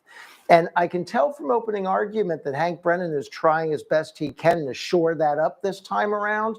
But this was a huge problem, and really, I think, the biggest area of reasonable doubt that the defense can pursue. Was it undetermined, or was it blunt force trauma and hypothermia? Blunt force trauma and hypothermia, correct, but what caused that was undetermined. And the whole debate here, from the defense side, is he doesn't look like he was hit by a car. He doesn't have any broken bones. He doesn't have any broken ribs. He didn't break his leg. He doesn't have any bruises. I mean, Jackson did that in opening argument yesterday, and he was very good on that point. There is no collision. Now, I think Jackson may have promised a little more than he wanted to, but the theme is correct. The evidence doesn't necessarily support that this was a death by collision. We have another question coming in. I'm just, again, submit your questions right now on YouTube as we wait for the court to come back after this lunch break. From T Smooth, why no police body cams? There was police dash cam, right? There was dash cam footage that was played in court, but no police body cams, right? I don't remember any. I don't know what the procedures are in Canton. I also know it was, snowing and early in the morning, which made this a mess, but I don't know the answer. I have a question here. Yeah. Michael Proctor. Yeah. Okay. So Michael Proctor is a gift to the defense. I don't say that lightly. He's a gift. And we know that as the lead investigator for the Massachusetts State Police, now he's fired. When he testified the first time in this trial, it was shocking to hear the messages that he sent to others regarding Karen Reed's appearance, asking that, hoping that she kills herself, sharing information of the investigation. If you're talking about a tainted investigation where he had access to key pieces of evidence, her phone, John O'Keefe's phone, I mean, you couldn't ask for something more. What do you anticipate the difference is going to be in how he testifies, or what he has to say, or how the prosecution, I imagine they're going to be the ones who have to call him, from how he testified the first time to how he's going to testify this time? What can we expect the differences to be? So, first of all, I agree with you completely. I said a minute ago the best argument for the defense is reasonable doubt about cause of death. The second best argument is Michael Proctor. I mean, he is hanging there. He did a terrible job in the investigation. He's clearly biased, and it's problematic. So, I was surprised yesterday in Hank Brennan's opening statement, which I otherwise thought was excellent, that he didn't mention this. He didn't mention that you're going to hear some things about one of the officers and he's suffered some consequences because of that. And now it's time for Karen Reed to suffer her consequences. I thought he was going to do something to address it, and he didn't. So I think now if you're the prosecution, if you put him on the stand, you just have to get right at that issue. Are you still with the police force, sir? No. Why? I was let go. Why? They did an investigation and found some of my communications to be inappropriate. Do you agree with that? Yes, they were highly inappropriate. Okay, let's talk about the investigation.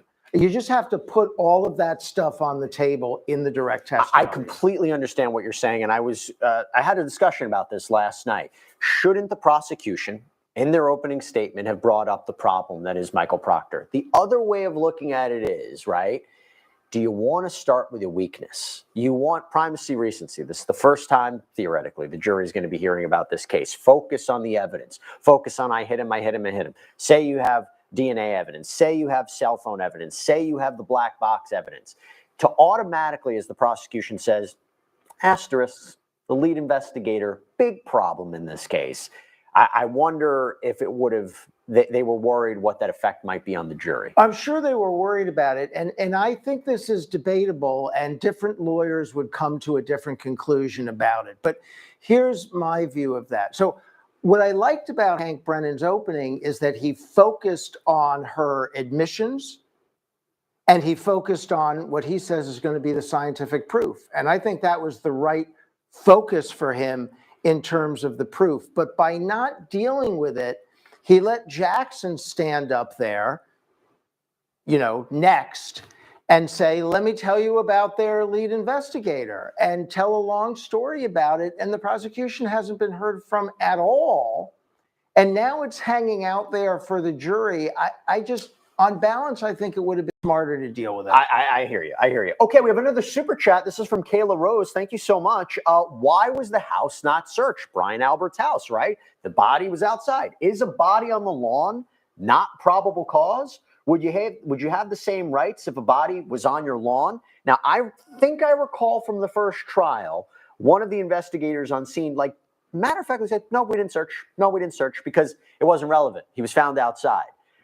I don't know. I think Kayla Rose makes a great point. So again, why was the house not searched? Is a body on the lawn not probable cause? Yeah, so it's not just that there's a body on the lawn. There's a body on the lawn in front of a house owned by people who a couple hours earlier had been out drinking with that person, and a house that had been full of other people. So I sort of think there would have been probable cause. And for those arguing there wasn't probable cause, I would ask this question. If that house hadn't been owned by police officers, do you think someone would have tried to go in? If that hadn't been the home of police officers, if it had been in a bad neighborhood, if you didn't know who lived there, and there was a dead body on the lawn, do you think someone would have made an effort to go in? They didn't even ask to look around, and they didn't even try to get a search warrant. So I think that's a little problematic. And I've said this too, Jesse. Whatever you think about that, whatever you think about was there probable cause, wasn't there probable cause, if someone had gone in that house, this case would be over one way or another. Because either they would have found a crime scene, as the defense says, or they would have found nothing. And so if in fact someone had looked, I don't think we'd be here at trial number 2. I'm going to back to that question. If you say it, mean it. Wouldn't the last video have been part of the discovery given to the defense by the prosecution? Why did the defense claim they didn't know what it contained? Now, we know what this is about. So right before the lunch break, there was this interview with Karen Reed that she apparently did with Boston Magazine writer Gretchen Voss, and that was introduced into evidence. And this is apparently where Reed described picking pieces out of her taillight and dropping them in O'Keefe's driveway, so significant. Again, the question is, wouldn't that video have been part of the discovery given to the defense by the prosecution? Why did the defense claim they didn't know what it contained? I don't know. I don't know. So that sounds to me like we're talking not about something that aired, but about video of an interview. I think the prosecution has an obligation to produce to the defense anything it intends to use as evidence at trial or anything exculpatory, even if it thinks the defense already has it. So maybe that's the argument. But it does seem to me relevant that it was an interview of Karen Reed that she would have known about and her defense team would have known about. There are a ton of oddities in this case, which I think plays to the idea of reasonable doubt. I think if you're talking about a case of reasonable doubt, there is a fair argument and a fair estimation that she could be found not guilty, that the prosecution hasn't proven the case beyond a reasonable doubt. Having said that, I still think that there's a lot of significant evidence to point to the fact that she either intentionally or recklessly hit John O'Keefe with her car, which brings me now to this question from Kevin Furtado. In your opinion, up to this point, do you believe there to be too much reasonable doubt to prove Karen Reed to be guilty? And I'll just, this is day 2 of the trial, but assuming everything plays out as we saw in the first case, a little bit of new evidence, do you believe there's just too much reasonable doubt to prove Karen Reed to be guilty? Rich the juror. Yeah, Rich the juror. So I will tell you, I've never been asked this question in this form. Had I been a juror on the first trial, from what I saw, I would not have been able to convict her. Okay? And that's in part because of what I've already talked about. I didn't like the accident reconstruction evidence. I didn't like the cause of death evidence. I didn't like the medical examiner evidence. And the defense raised too many questions. And frankly, the thing that gets in my way is this conspiracy theory by the defense. That theory makes me more likely to believe she's guilty.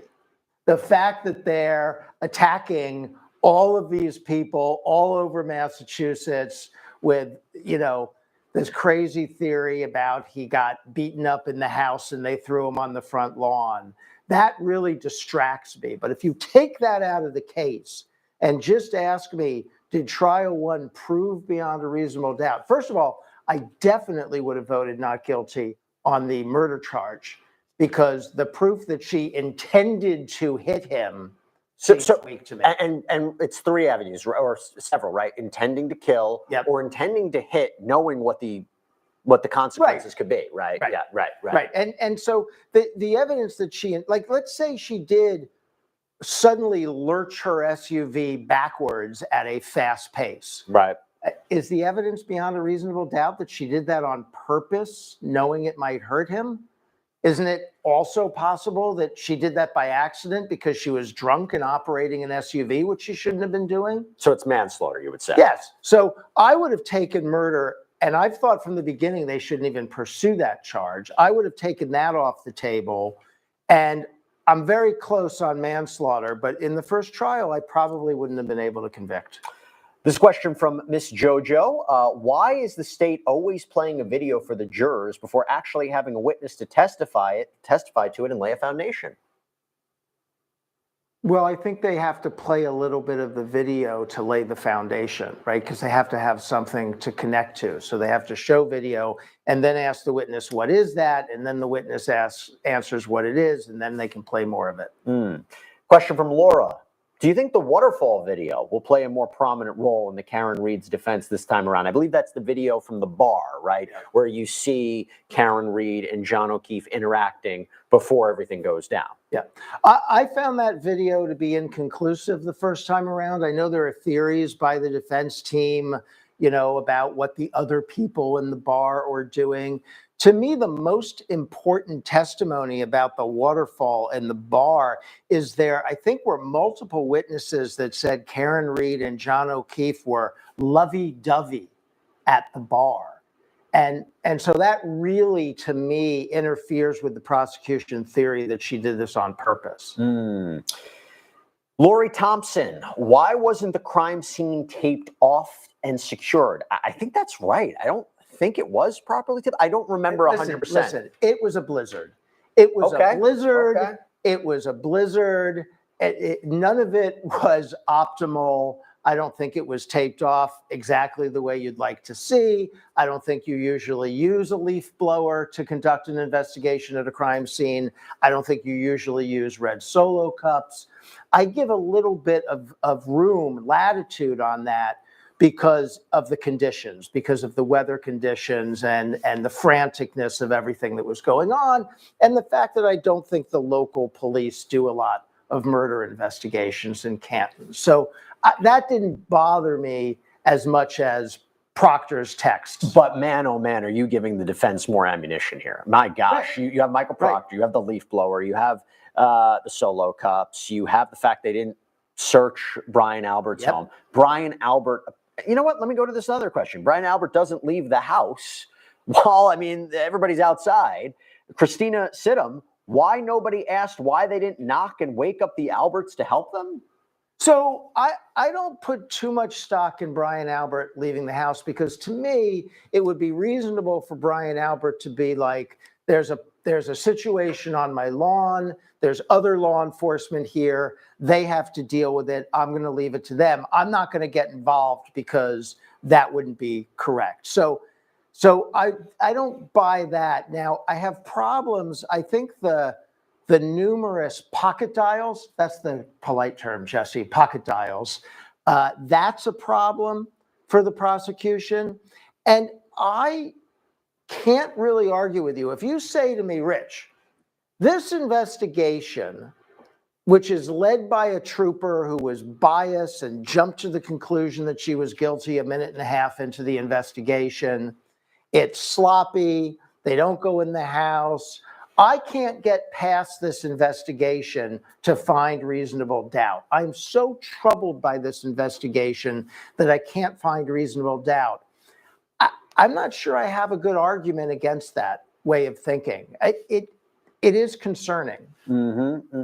Yeah, again, even if the jury believes that she did this, there's so many of these outliers that make this such a mystery. But this explains what the prosecution is trying to do here. The prosecution in this time around is trying to go with a combination of she admitted it and the science, by which we mean not anything the police did. The science of the cell phones and the vehicle information, the black box. The science proves it. That's the way they're attacking the case this way. I feel like the prosecution is attacking this case so as to say, leave the police out of it.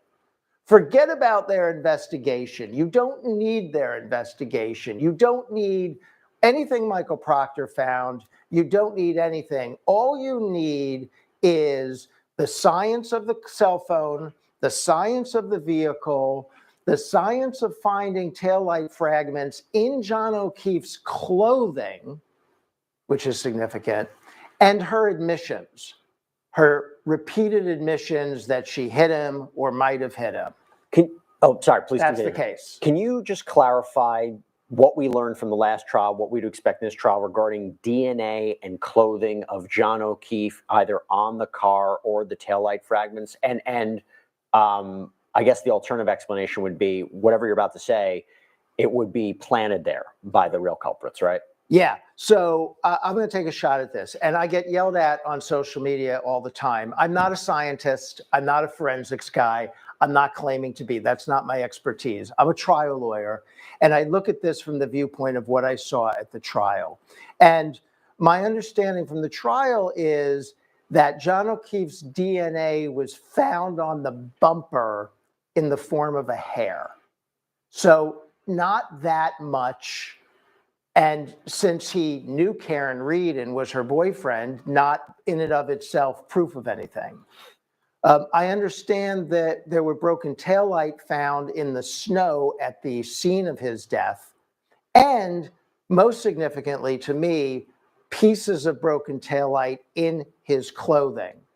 The other thing I know about DNA is there was no dog DNA on his arm. There's this whole debate about whether or not the wounds on his arm were caused by a dog, but there's no canine DNA apparently on his arm. That is inconclusive. I view that collection of DNA factoids to be inconclusive, even if you put them all together. Now, the taillight is a huge problem for the defense. And it is, I think, the primary reason they cling to this conspiracy theory, because they have to explain how broken taillight ended up on the front lawn of 34 Fairview Road. And the only way they can really explain that is to suggest that the police planted it there. Which, by the way, remember said people might come after you after some of the things you said? Yes. So Abigail Spicer. Yeah, here we again, go. Thank you so much, Abigail, for your super chat question. Appreciate it. Why is it so crazy to think he was beaten inside and then put outside? It was said he didn't die of hypothermia, so his body wasn't outside that long. So here's why it's crazy to me. Let's say John O'Keefe came into the house and got in a fight or somebody killed him. Why couldn't a house full of cops just say, oh my God, this guy came into the house, he was drunk, he started swinging, or he slipped and hit his head? Wasn't there a far easier way to do this than, here's what we're going to do. We're going to put him on the front yard and then try to blame somebody. And I've heard it said they initially were going to try to blame a plow guy, and then they decided to blame Karen Reed. They didn't need to do any of that if he died in the house. A house full of police officers could have just made up a story about what happened and he could be dead in the house. That's why I find this story so unbelievable, that instead what they did is snuck him out of the house and dumped him on the front lawn. Question from Sour Milk. How can her SUV gather enough speed in reverse to cause impact with a person to burst light housing? So again, right, the prosecution would say, if you look at even the black box data, that she put her foot to the pedal at 75% acceleration, hit him, broke the taillight. I'm not familiar with the mechanics of that SUV, but... Yeah, so this is an area where I think, and you know, the defense the first time around, they didn't really have any traditional expert witnesses. I can explain more of what I mean by that. But I've seen stuff on YouTube where there's a guy taking a hammer to a taillight and trying to make the point that this isn't so easy to break. It wouldn't necessarily break if you just hit somebody. And that's very interesting. And it's something that was there for the defense to pursue if they had an argument that as a matter of physics, it couldn't have caused that damage. Yeah, I mean, it's a good question. It's Right. definitely a good question, because you wonder, it doesn't seem like that would have automatically killed him, but if he was in an intoxicated state, knocked him out. Well, I knocked him think down. the theory is he sort of got sideswiped and maybe spun around and hit the ground and knocked his head, producing that head wound. I don't really think anyone's saying the SUV drove into the back of his head. Right. Rather that it sort of hit him, and maybe that explains why he didn't really have bruises or direct injuries for the SUV, that he didn't really get a direct hit. Although then, if he didn't get a direct hit, why is the taillight broken? Adrian Ferguson, question, is Trooper Proctor testifying this time round? Do we know? I believe so, right? I believe so. Well, he's on the witness list, Yeah. but that doesn't automatically mean he's testifying.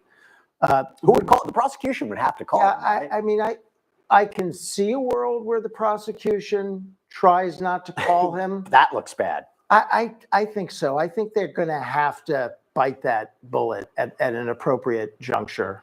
Question from Laura. What do you think of the defense's new information that Jackson brought up in an opening? John was killed in a warm environment. Shoe had 5 DNA samples on it. Yeah, that was good stuff. I thought that.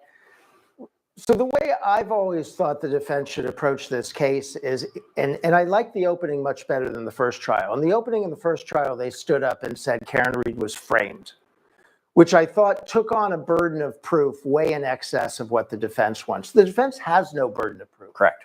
The defense should say, we don't know for sure. Karen Reed doesn't know how John O'Keefe died. Maybe something happened in the house. Maybe he slipped and fell. Maybe there was another car. Maybe there was a dog out of the woods. The defense should leave an infinite number of possibilities on the table because it's the prosecution's burden to show, no, it wasn't any of those things. It was Karen Reed. And all of that burden should be on the prosecution. So when the defense says it was framed or it was another culprit or it was a conspiracy, I just think they're absorbing too much burden of proof for their own good. Talking about burden of proof, this is a good question from Diva Loves Dogs, the fact that we're talking about dog bite evidence. The question's not about dog bite evidence, but why did the defense go with her being framed rather than she just accidentally hit John O'Keefe? So I don't think the jury would have believed that. I don't. First of all, they're not conceding that she hit John O'Keefe. I mean, fundamentally, the answer to that question is they do not concede. And in fact, Jackson was emphatic yesterday, deeply contests that she hit him at all. So that is the defense they're going with. Okay. By the way, we're keeping a very careful eye on the courtroom feed. As soon as they come back for lunch, we will jump live. But you're here in our lunchtime show, and we're asking some questions that are that you have about the case. Here's another one. Oh, we went through that one already. So let me ask you this. I had a question of my own as we think about the dog bite evidence, right? The defense will be able to introduce this evidence. I know at the last minute, I think right before the start of trial, the prosecution tried to get rid of that as well, tried to have the judge excluded from coming into evidence. What do you think the impact of the dog bite evidence is going to be? Well, I think both sides now have dog bite experts, and the prosecution didn't have one in the first trial, and they're a little bit worried about this. It is a good, reasonable doubt argument for the defense. Those wounds on the arm, to me, don't really look like a dog bite, but they also don't look like a taillight exploding into his arm. I don't know what they look like. So I'm open to hearing from experts who are going to say that is produced by an animal, or it's definitely not produced by an animal. And then it's up to the jury to figure out the battle of the experts. If they believe he was bitten by a dog, this case changes. Whole case changes. If Chloe bit, you must acquit. Now, Roxy has a question. Can John O'Keefe's body be exhumed for a second criminal investigation? Probably. I don't know if it's necessary, but I assume it could be. Assuming that they would get answers that this time around they didn't have the first time. I think if anybody thought that would be that would produce evidence, they would have done it by now. Talking about Chloe, we have Chloe Kramer. Can the medical examiner not prove how long he was out in the temperatures based on his body temperature when he was recovered? Now, I remember they said he was cold to the touch, right? So that might make things a little difficult. Yeah, I don't know that we know that. I don't know that we can tell the exact timing. But that is a good question because remember, part of the defense theme is, right, the prosecution theme is he's hit basically at 12:30, and he's on that lawn for almost 5 hours until his body is discovered. And the defense says, no, he wasn't, because all these people left the house. Nobody saw anyone on the lawn. A plow driver drove by a couple of times. He didn't see anybody on the lawn. There's this mysterious car that shows up for a while.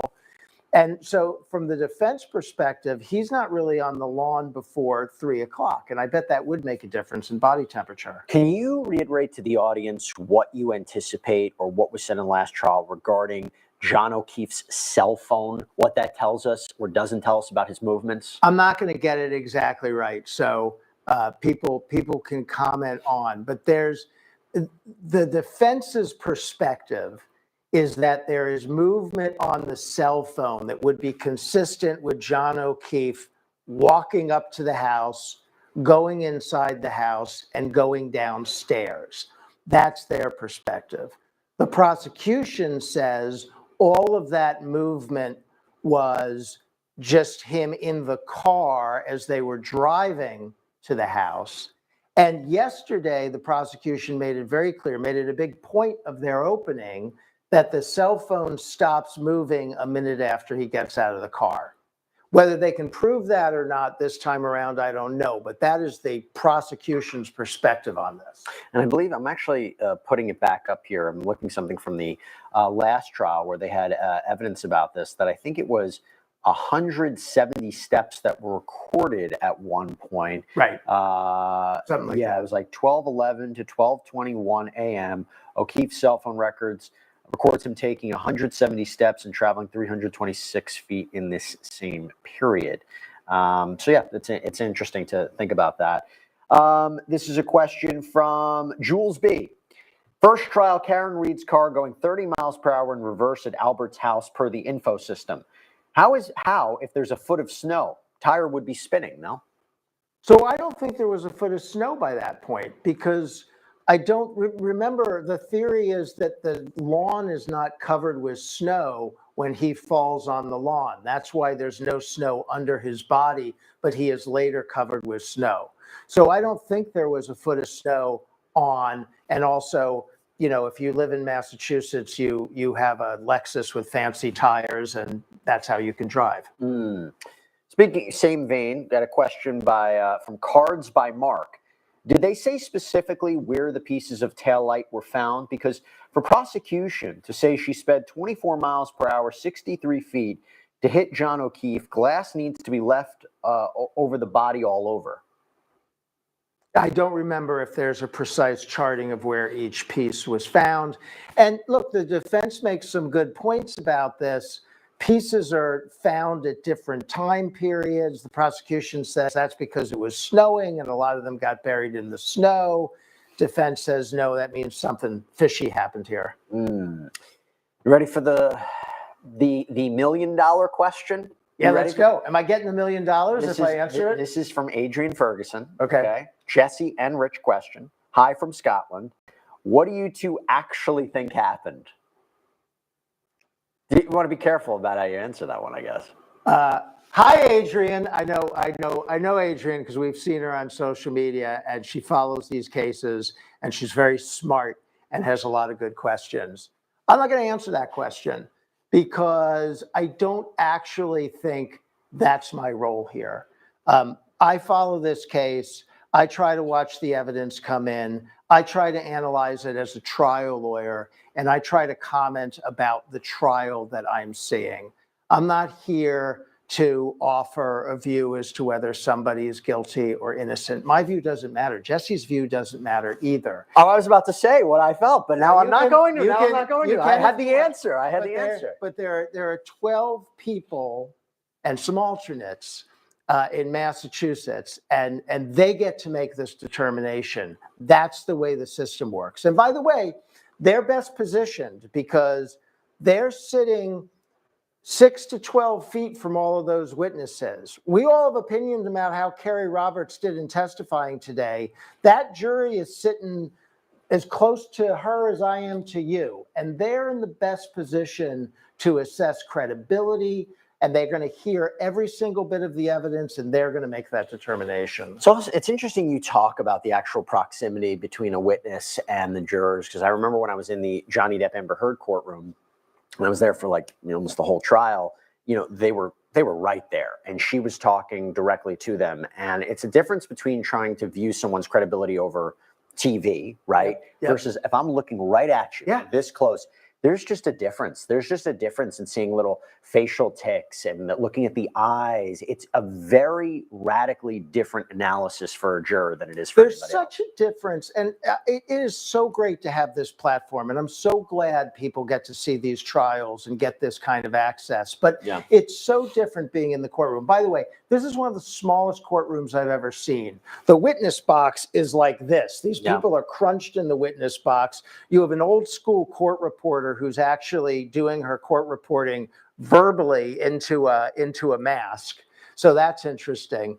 But when it's way different being in that courtroom, being with the people. And by the way, when you watch on TV, you don't see all the evidence. There were crime scene or there were pictures of O'Keefe, I think, shown in court this morning that weren't shown on the live stream. So you get to see everything. unfortunately, because Right. those are very difficult photos. We have a question from, by the way, we're keeping a very careful eye on the courtroom feed for them to come back from lunch. Right now, we just see a spinning fan. Nothing, that's all the focus of the shot is right now. We'll let you know if that changes. Going to Palmonte 631. Isn't it possible that he did get into a fight in the house and they beat him up and threw him out? Then he, I'll tell you what, we'll have to save that question for another time. But yes, it's possible. Whatever the question was, it's possible. All right, I think they're coming back from lunch. I want to just get the green light. We good to go back into court, everybody, before I sign off? Okay, Rich Schoenstein, thank you so much. Everyone out there, thank you for submitting your questions. Let's go back live. Karen Reed trial. Great stuff. Thank you.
You solemnly swear the evidence to be before the jury in the case now in hand should be true, the whole truth, and nothing but the truth, so help you God.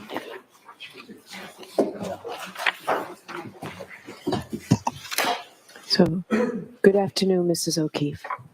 Yeah. All right, Mr. Brennan, whenever you're ready. Thank you, Your Honor.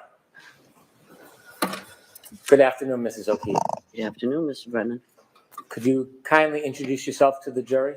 My name is Margaret O'Keefe. I am John O'Keefe's mother. Are you married? Yes, Who are you married to? John O'Keefe Jr. How long have you been married for? Too long. 53. I'm sorry, ma'am, I didn't hear you. 53. Long enough? How long have you lived in the area? We moved to Canton 3 years ago. Before you moved to Canton 3 years ago, where did you live? Braintree. How long had you lived in Braintree for? 50 years? Did you begin your family in Braintree? No, we lived in Mattapan first, and that's where my daughter was born. And then we moved to Braintree. Your daughter was born when you were in Mattapan? Mm-hmm. Your daughter's name? Kristen. How many children did you have? 3. You, Kristen and John? And Paul. Is Paul the youngest, the baby? The baby. Did you raise your children, how long were you in Mattapan before you moved closer to here? I'm sorry, repeat that? How long did you live in Mattapan before you moved closer? 2 years And then the rest of the time you were in the area? in Braintree. And tell me a little bit about your immediate family. My daughter.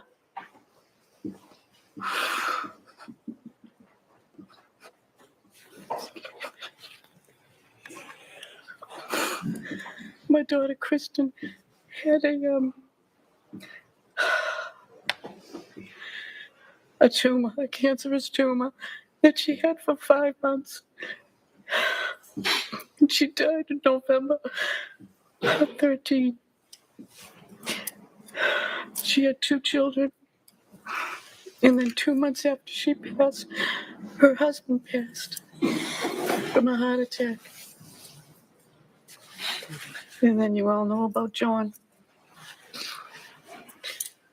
And then my son Paul is over there.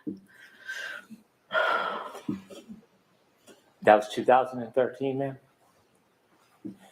Could I ask you about her children? She had 2 children, Kaylee, who's now 17, and Patrick is 14. And he's a run for my money. Do you remember how old the children were when your daughter passed? 3 and 6.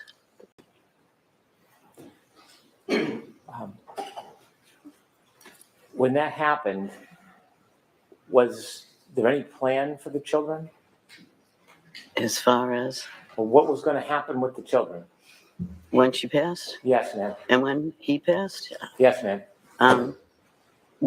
my son decided to be the head guardian, and then we had I was the other guardian, and there was Steve's brother and sister were the other 2 guardians. So there's 4 of us. May I approach to adjust the microphone? Yes, please. Oh, Thank you. talking too soft? Fine. Okay.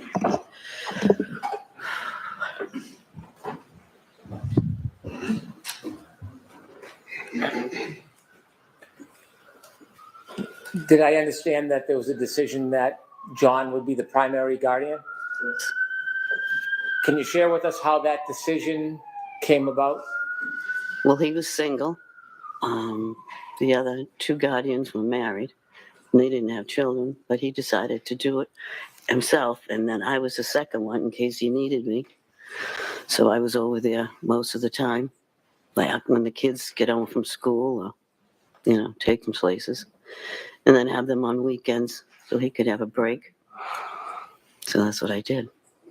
Did other people help out in addition to you and John? Yes, my husband was there, and Paul and Erin were there, and the other members of Steve's family. I understand at some point John worked in law enforcement. Yes. Besides that, could you just share just a little bit about him with us?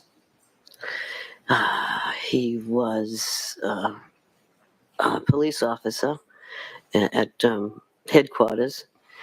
And when he first started, he was in Hyde Park, and then he moved to Dorchester, and then into Boston itself, and that's what he did. I was hoping if you could tell us a little bit about John besides his work. He was enthusiastic with sports. He was wonderful with the kids. He took care of them and did everything for them. Take them places on vacations and everything. He was their number one when they called him JJ. Would you mind if I showed you a photograph? No. May I, Coach? Yes.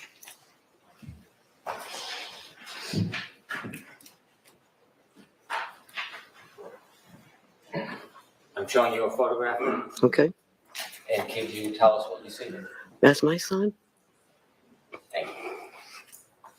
May I introduce this as an exhibit? Yes. Exhibit 16.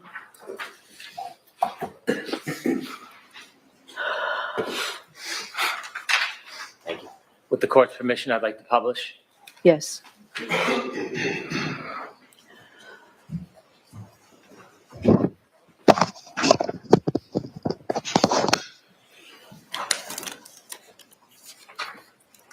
And so, Keith, do you know when this picture was taken?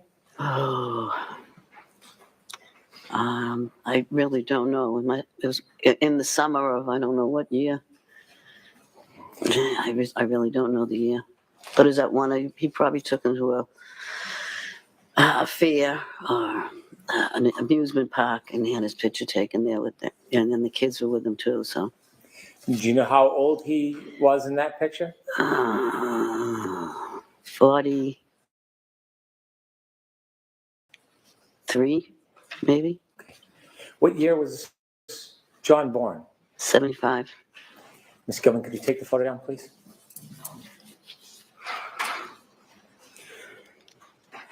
How old was John when he passed? 45. My mind's not working right now. I understand. It's okay. Can I ask you a few more questions? Okay. You let me know.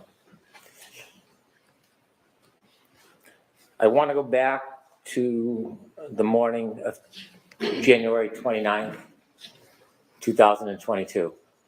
Is that okay? Yeah. Were you home I was home in Braintree. in Braintree? Mm-hmm. Who were you with? My husband? Did you receive a phone call? Yes, from Kerry Roberts. It was about 6:15, between 6:15 and 6:30 in the morning. Did you know Kerry Roberts? Yes. How did you know her? She lived in Braintree for a while. John and her were friends. They went to the junior prom together. And then we found out that she moved. She lived in Canton, and she was around the corner from us, and she helped us out with the kids. And when you would help him take care of the kids, would you often see Miss Roberts? Yeah, because she'd take Patrick and her son Ryan places. And yeah, so I saw her all the time. Often? Yeah. When she called you that morning, do you remember the conversation? Yeah, she said John was found in a snowbank. And I didn't understand, which I said, what do you mean found in a snowbank? She said, they found him in the snow. They don't know what happened. She says he's brought up to the Good Samaritan Hospital. So she says, I'm going to come get you and Papa because I don't want you to drive. And I says, we can drive there. We both have 4-wheel drives. She says, no, I'm coming. So she came to get us. And it took a while to get there because the snow was bad. And in the meantime, I had called one of my nieces to find out because one of my other nieces worked at Good Samaritan. I just wanted to know if she could find out anything about it. And I just couldn't get a hold of her. So when we get up there, they told us to sit in this room and they would bring us down shortly. So finally they said, okay, you can go down. So we started walking down the corridor. And as I'm walking down, I hear Karen Reed yell, Peg, is he dead? Is he dead, Peg? Peg, is he dead?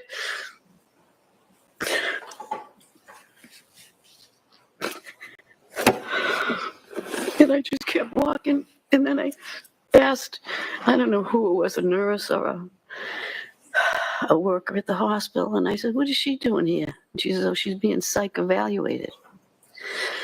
So then they brought us down to the room where my son was.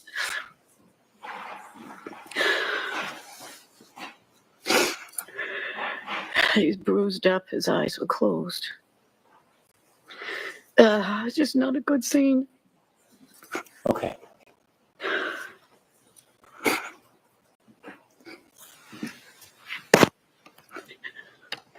I'd like to go back, if I may. Okay. May I? Yeah.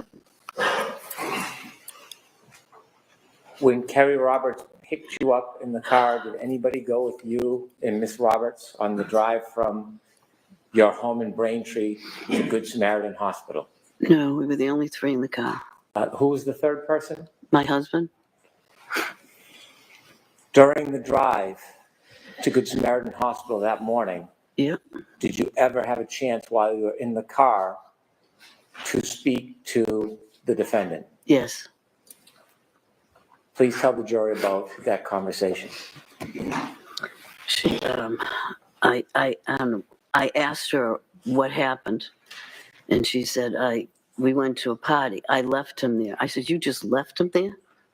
She said, yes, I just left him there. Did she say whether she left him inside or outside? No, she just said, I left him there. Did she tell you whether or not she left him in the driveway or the street? She just said, no, I just left him there. You told us that when you got into Good Samaritan Hospital, you were walking down the hallway and you had another interaction with the defendant. Yes. And you told us that she was asking if he was dead. Mm-hmm. Can you describe a little bit where in the hospital you had this interaction with her? When they took us down to the emergency room, the doors open, and there was a corridor to go down to the other rooms, and she was on the left-hand side, and that's when she saw me come in, and that's when she started yelling, is he dead, Peg? Is he dead, Peg? So when she was yelling, could you describe her mood or demeanor? Was she animated? Just loud, and I don't know, she was just loud, and as she was saying it. And when she was asking you, is he dead, is he dead, did you again ask her a question? I just asked the nurse, what is she doing here? Okay. And did you speak to Miss Reed herself? No. No. At some point, you and your husband got to see John? Yes. And were you with Kerry at some point? Kerry was there, and then my son Paul was there. How did you get home? I think I went home with Paul, and I think my husband went home with Kerry. We went back to Canton at the time. Do you remember generally the time frame? Was it morning, afternoon, evening? No, it was morning. Do you remember getting home that day? Yeah. It was snowy, icy. Was anybody home when you got back? No, it was just us. And then the kids started coming home. And that's when I was trying to, take care of them. And then there was a knock at the door. And it was Karen, her father, and her brother asked if they could come in. And I was just trying to calm the kids because Patrick was just out of control, yelling. And then they came in. And then he said, do you mind if we go upstairs and get a couple of her things? Which I never should have let them go up there. But at the time, I just couldn't think straight. And I really didn't have anybody else to help me keep them down in the kitchen. So I don't know what they got up there, what they did up there. How long were they, when you say upstairs, do you know what room they went to? I assumed the bedroom. So I'm going to strike that, Mrs. O'Keefe. If you could just, what you actually know, okay, and Mr. Brennan can ask a better question. Thank you. Could I read a bit? Yes. Ma'am, how many rooms are upstairs in John's home? 1, 2, 3, 4 bedrooms and an office. And off the master bedroom, there's a bathroom, and then there's a closet. It's a big house. Did you see the defendant and her father go upstairs? I didn't really see them go up, but I knew they were up there because I could hear them. You didn't follow them up or go to look? No. You didn't know which room or rooms they were in? No, I'm assuming the bathroom and the master bedroom. My question was poor. You didn't see which rooms they actually went in? No. How long was the defendant upstairs in John's home with her father? I don't know, maybe 10, 15 minutes. Did you see them come back down? No, I did not. When they were upstairs, what were you doing? I was trying to calm the kids. Both of them? But yeah, well, mainly Patrick. How was Patrick reacting? He was very upset once we told him because he slept over a friend's house the night before. And he just said, I'll never see him again.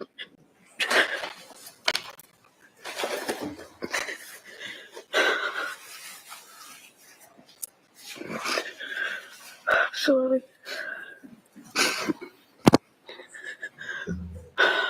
you like a moment?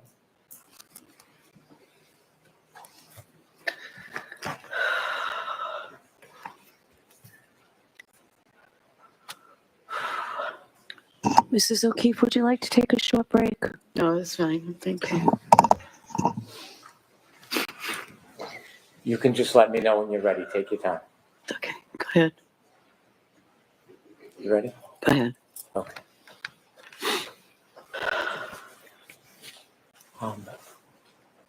That morning, when the defendant and her father came into your home, did you personally interact with the defendant? No, Was there any hugs, condolences? no,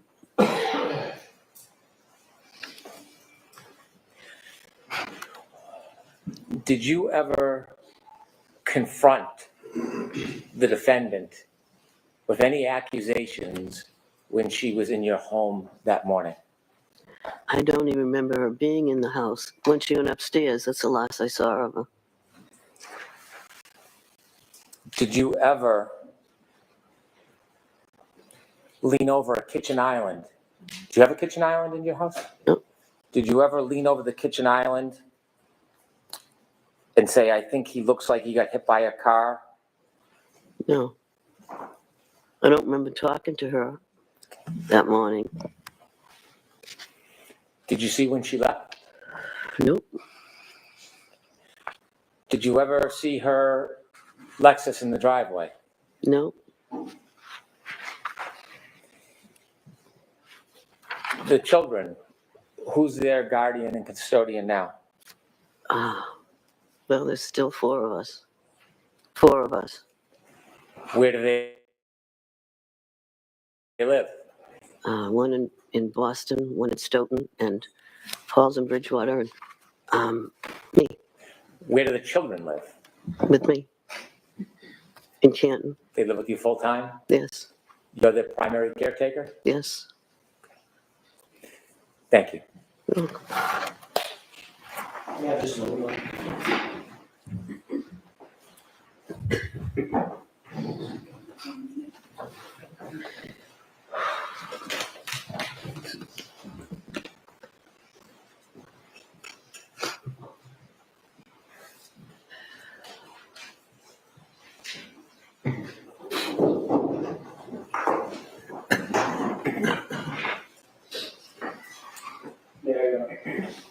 Okay.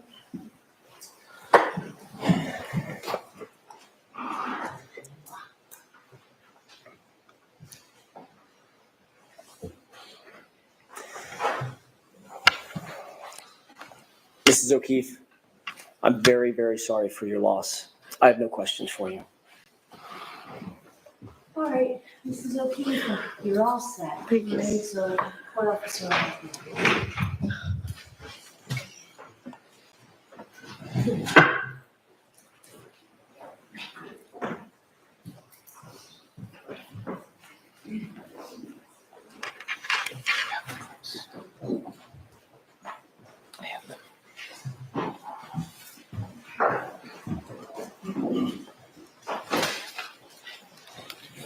I would like to introduce 2 clips, labeled 4 and 5.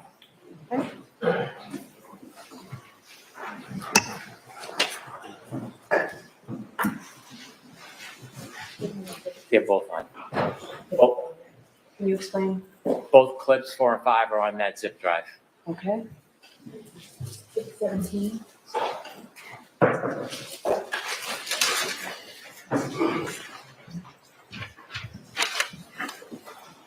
There's no objection to these?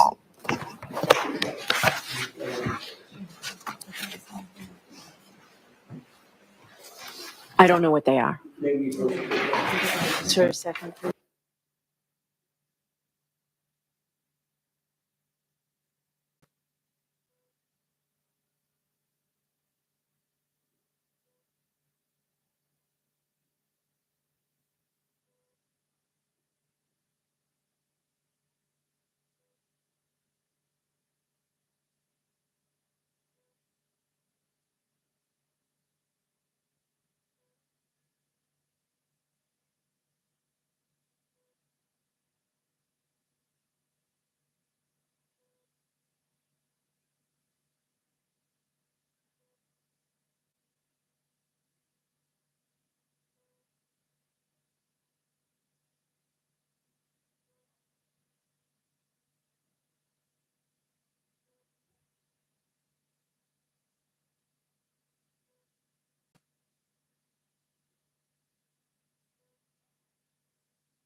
another short recess.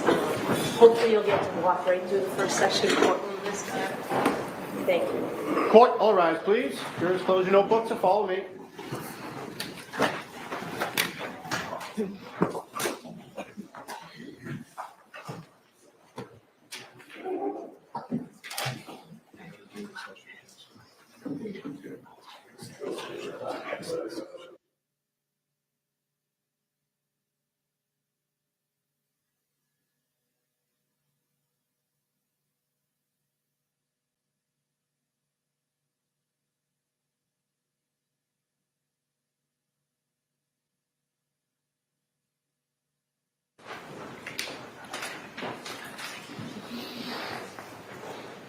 Jury is excellent. Please be seated. All right, so I'll watch the first one, then I'll hear your argument, Mr. Brennan and Mr. Jackson. Thank you. So, Ms. Gilman, if you play that first one, please. They had pulled into the driveway before me, so I was presuming she saw my cracked tail light and was thinking, did you hit my son? I could sense from her that she was looking at me very warily. And then when John's nephew came home, I just wanted to see him and squeeze him. It was quite uncomfortable. I said, Dad, come upstairs to the master bedroom. I said, I think I need to leave. Because I think John's mother thinks I did something to John. All right, so tell me why I should admit that clip. You should admit this clip because it demonstrates consciousness of guilt. On the morning of John's death, Ms. O'Keefe sees her son at the hospital and goes back to Mr. O'Keefe's home. In the driveway is the alleged murder weapon, the Lexus with the broken taillight. It's the middle of a snowstorm, and a prelude to that is there is a phone call from the defendant's father to the Dayton police looking for a ride to go in and see his daughter at the Good Samaritan Hospital. He's looking for a police ride because the weather conditions are so terrible.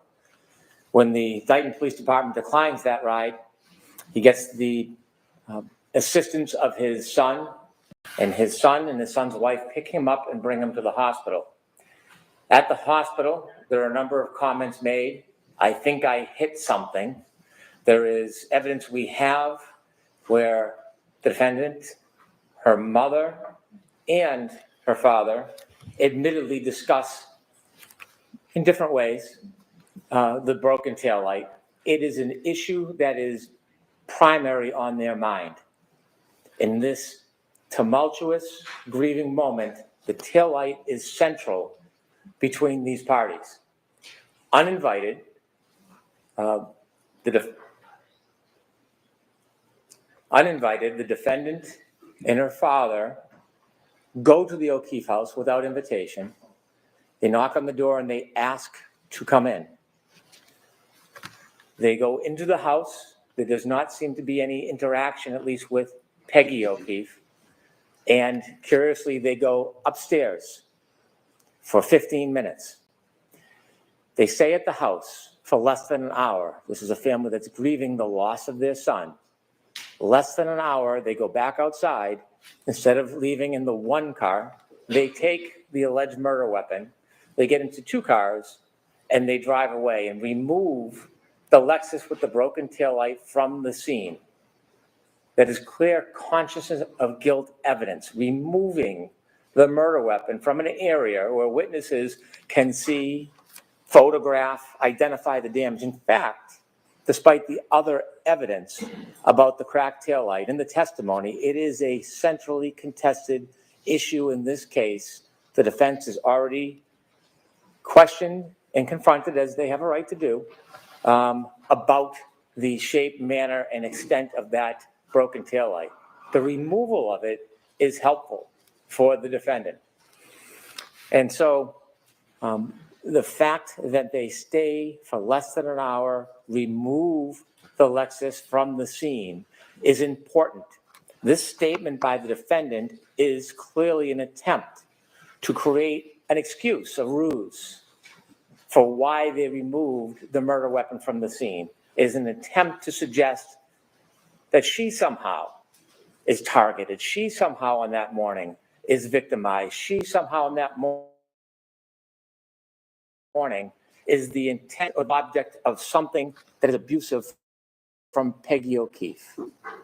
And so this evidence will demonstrate a key part of our consciousness of guilt evidence on this issue, that there was no viable reason to take that evidence from the scene other than to obscure it. It was not because Peggy O'Keefe yelled at her or intimidated her or threatened her. This was, again, a central conversation between her, her father, and her mother in those early morning hours. This is what was foremost in their mind. And so that's why it's not only relevant, it is an extraordinarily strong piece of the consciousness of guilt evidence. And inevitably, the defense may or may not try to provide some type of explanation or excuse, but we have a right to the full force of our proof, and this is part of it. All right, thank you, Mr. Jackson. Thank you, Your Honor.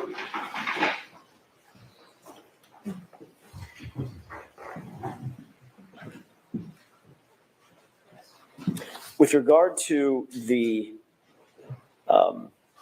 first clip, which is clip 4, That's the only one we're discussing right now. then in that case, now that I look at it and I see the transcript, I'll withdraw an objection. I don't care. It's not, I don't agree with anything Mr. Brennan just said. It doesn't go to consciousness of guilt. As a matter of fact, I think it very clearly shows the opposite. But Okay, so there's no objection. So there wasn't an objection until I said, is there any objection to this? And then you all came to sidebar. I mean, they were just going to play. So there's no objection to the first clip, right? yes, correct. Okay, so let's If hear. I made an objection at sidebar, I'm withdrawing it. Okay, so Mr. Brennan, play the second one, please. Yes, Your Honor.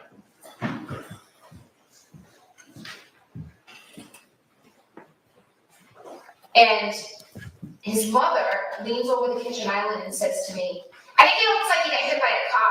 It looks like he got hit by a car. Okay, so tell me how this comes in.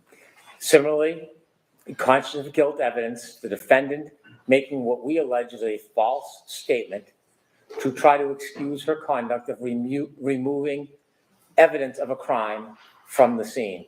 This has additional import. It has two facets to it. One, equally as important for consciousness of guilt in the first part, as I supported for clip number 4 or 5. Secondly, it is important because we've heard testimony from Peggy O'Keefe that this claim never happened. So we now have direct testimony that she did not have a conversation with the defendant, did not make these claims to the defendant. And so while also consciousness of guilt evidence, it has additional support from the previous clip. Right, Mr. Jackson? Thank you. With this video clip, Your Honor, it's very different. It has absolutely nothing to do with consciousness of guilt. The argument is baffling. How could that possibly be consciousness of guilt if my client is simply reiterating something that she believes somebody else said? This clip is obviously, very obviously, and strategically being used to try to vilify my client with something that's completely irrelevant. In Massachusetts, you can't call a witness just for the purposes of impeaching them. What this clip would be doing is purporting to impeach Mrs. O'Keefe, who just testified, I never said that. I never said it. I never leaned over the island counter. Never happened. So bringing this in would be used to impeach their own witness. And that's what can't be done in Massachusetts. With regard to consciousness of guilt, how does my client reiterating or stating that something that the victim's mother may or may not have said, how does that relate to consciousness of guilt? It doesn't. This is simply a wolf in sheep's clothing. They're trying to get it in because it makes my client look bad. They've just put on a very, very sympathetic and empathetic witness, John O'Keefe's mother, and they're trying to make my client, Ms. Reed, look bad by saying something what they perceive to be pejorative, in a tone that's pejorative about that very same witness. He's trying to, at this point, there is no issue about whether or not Peggy O'Keefe leaned over and said something about the car, being hit by the car. He's trying to create the issue so that he can put this video clip in. Has nothing to do with consciousness of guilt. It's not for impeachment of Peggy O'Keefe. We don't take the position that Peggy O'Keefe is lying. This is a statement of the defendant. It's in the form of an admission or a statement which qualifies for admission substantively, not for impeachment purposes. The defendant should not be able to pick and choose which of her statements do not look good for her and do not look bad for her. She made the statements that are relevant to this case. It's not unfairly prejudicial. It's a statement that they embraced and they chose and they publicized, and it goes directly to the issue of consciousness of guilt. Just because it hurts, just because it's incriminating, just because it's difficult for the defense is not a basis to preclude it. It is an admission, a statement of the defendant. It's admitted substantively. If that were true, Your Honor, then they would simply put in the transcript. They wouldn't need to play the video. Transcript is one line. And his mother leans over the kitchen island and says to me, I think he looks like he got hit by a car. He looks like he got hit by a car. Sorry. I think he looks like he got hit by a car. It looks like he got hit by a car. They just put that statement in. They want to play this because of its prejudice, because of the tone that it sets. It's not an evidence at this point. The witness who supposedly said the statement has denied having said it and said it never occurred. This is far, far more prejudicial than it is probative. If they want to simply use the transcript, that's one thing. But playing this video is simply being used to vilify my client because of the tone of voice she used in the clip. That's it. That's what's not allowed. That's overly prejudicial, and it's not relevant. All right. So what I'm going to do is I'm going to think about this. And if I decided to let it in, you can let it in first thing tomorrow morning. I'm not going to let it in now.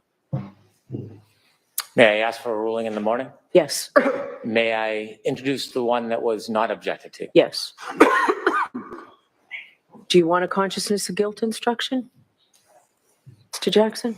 No, we don't believe that So you're in agreement that that statement just comes in? we're not objecting. I'm not trying to introduce it. Don't put words in my mouth. I'm not trying. No, I said you're, okay. But I'm not objecting that it at this point that it should come in. Okay. We'll bring the jurors back and we'll do that. Tony, can they come right in or is it going to be 5 minutes? Can they come right in? Thank you. Oh, yeah. May I clip that's under consideration and just admit the other one? Yes, and give it to me so I can look at it, please. So I'm sorry, Your Honor, do you want me to leave that on there so you can look at it tonight? And if we decide to take it off in the morning? Yes. Okay. Thank you. Because you can just single it out and play one, right? Review. Okay, thank you. Chrissy.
Court is back in session. You may be seated.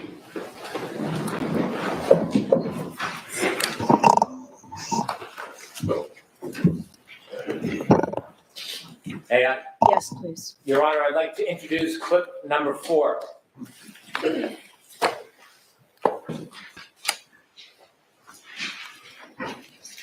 had pulled into the driveway before me, so I was presuming she saw my cracked ceiling and was thinking, did you hit my son? I could sense from her that she was looking at me very warily. And then when John's nephew came home, I just wanted to see him and squeeze him and hug him. It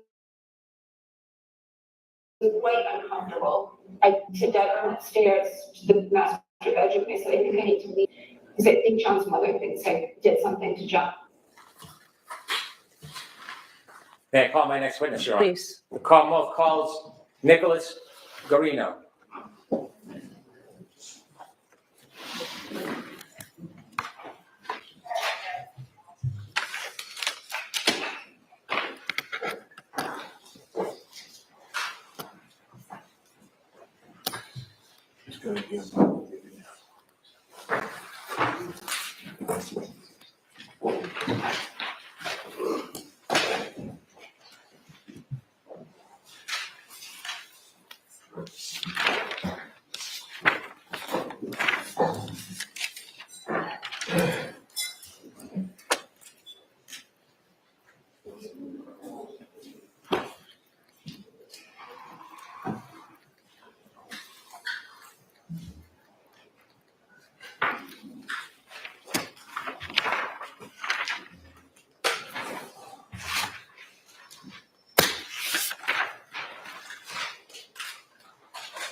Follow me, please. Okay, thank you.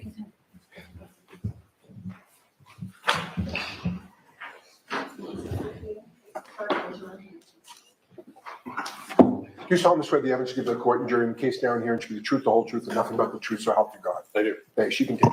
Hi, you stand or sit, however you're most comfortable, okay? Thank you, Your Honor.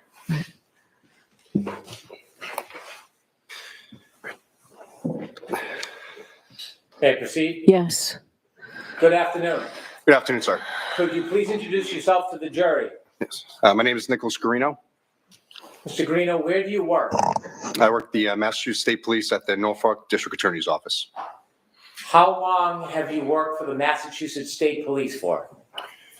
This is year 10 now. How long have you been assigned to the District Attorney's Office for? Since November of 2019, so a little 5-ish years, 6 years. I want to go backwards a little bit. Can you tell me a little bit about what you did before you began working for the Massachusetts State Police? Yes, sir. I was a Norwood police officer for almost 11 years. So how long have you been in law enforcement between being a Norwood police officer and a Massachusetts State Police officer? February of this year started my 20th year in law enforcement. Did you go to school before you became a law enforcement officer? Yes, I went to Westfield State College, Westfield State University now. Did you graduate? Yes, I did. Can you remember what year you graduated in? Yes, it was 2003. Did you have a particular degree from Westfield State? Yes, I double majored. I got a major in criminal justice and mass communications. When you began as a police officer with the Norwood Police Department, did you have to go into any type of specific training? Yes, I went to the police academy. And how long is the police academy? 6 months. Generally and briefly, what was taught at the academy? How to conduct investigations, respond to calls. They did a standard field sobriety testing week, physical training, Massachusetts law and criminal procedure. When you began as a Norwood police officer, were you a patrol officer? Yes, I was. And did you remain a patrol officer for the 10 or 11 years you were there? Yes, I was also part-time in the detail office, but What does that mean? handling jobs when we're off. So filling details like road construction, I'm sorry. When you left Norwood and began working with the Massachusetts State Police, based on your prior training, did you have to go through further training or were you ready to just begin? No, I had to go to the State Police Academy for 6 months. After you got out of the State Police Academy, were you assigned to a barracks? Yes, I was assigned to the South Boston Barracks for my training. And then once my break-in training was done, I was assigned to the Holden Barracks near Worcester. At some point during your time, your career with the Massachusetts State Police, did you start to receive any type of training in the specific field? I'm sorry. Did you receive any specialized training at the Massachusetts State Police after the academy? Once I got into the district attorney's office, yes. And can you tell us a little bit about what type of specialized training you received when you were assigned to the Norfolk County District Attorney's Office? Yes. So I was hired by the district attorney's office. I do cell phone and computer forensics, as well as I'm a sexual assault investigator. I had prior sexual assault investigator school done, and I went for digital forensics classes as part of my now daily duties. In order to work with cell phone forensics, did you have any particular background in it at that point? I had taken some classes when I was at Norwood PD, but I didn't have any of the Cellbrite or Axiom classes that I do now. We'll talk about those in a minute so you can give a little more explanation. Did you ever receive a specific advanced degree in data forensics? No, I didn't. Did you ever receive any specialized further degree, a master's in data forensics? No. So your training came while you were a Massachusetts State Police officer through the Massachusetts State Police? Yes, that's correct. What type of courses did you take to learn about forensics? The first one I took was Cellbrite certified CCO CCPA is their intro course that teaches you how to use the program, how to extract cell phones using Cellbrite program. There's a couple words I want you to help us understand. Yes. The first is an extraction. What is, as simple as you can, a cell phone extraction? Yes. Quite literally is plugging the phone into specialized hardware or software, and it pulls the data from that device to make a digital copy of it, so that way we can load it up later to look at it.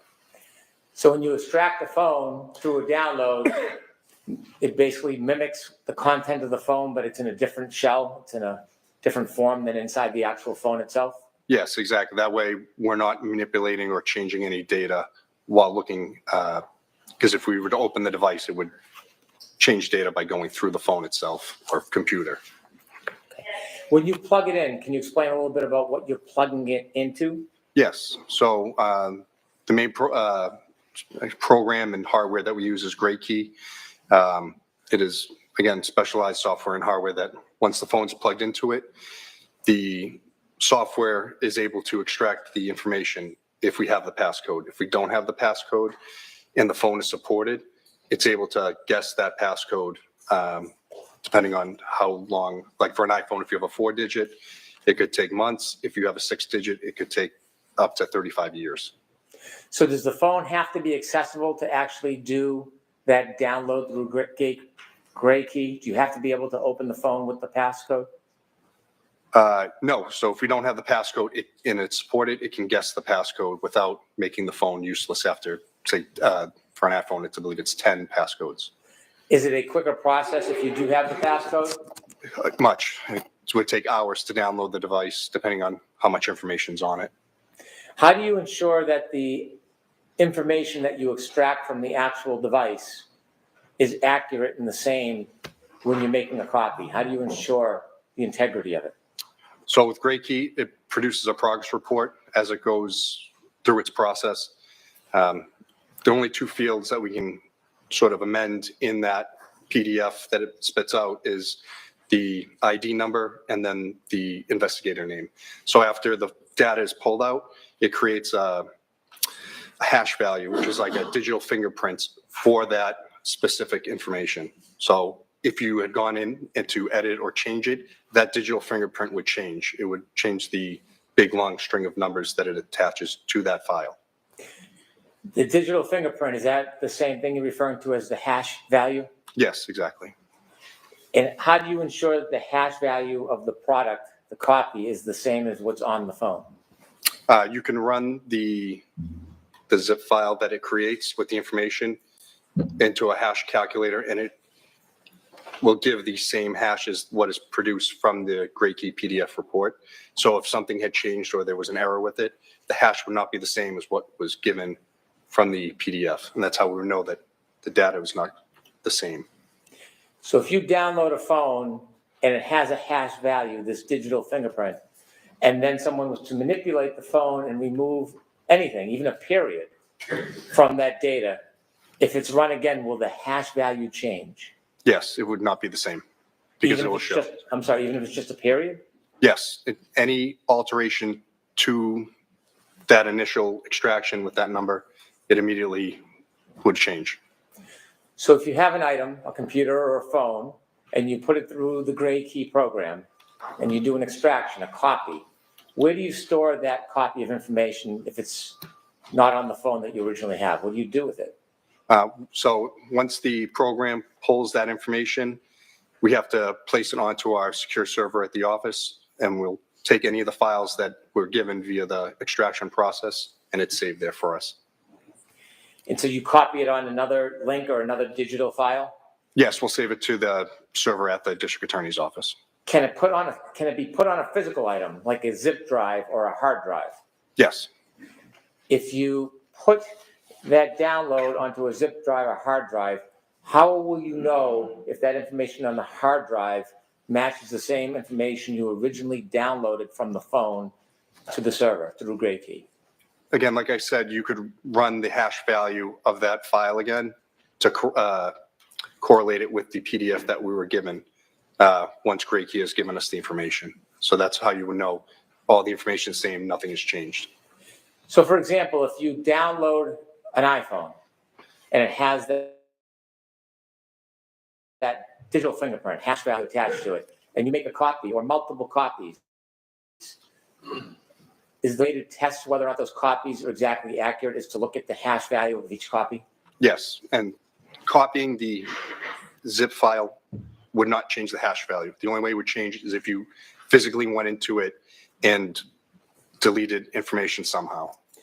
So now that you have the item, say for example an iPhone, and you've downloaded it through Gray Key, which is hardware and software, and it's on a digital file, can you just open it up and start reading it like a report or a book, or do you have to do something else to it?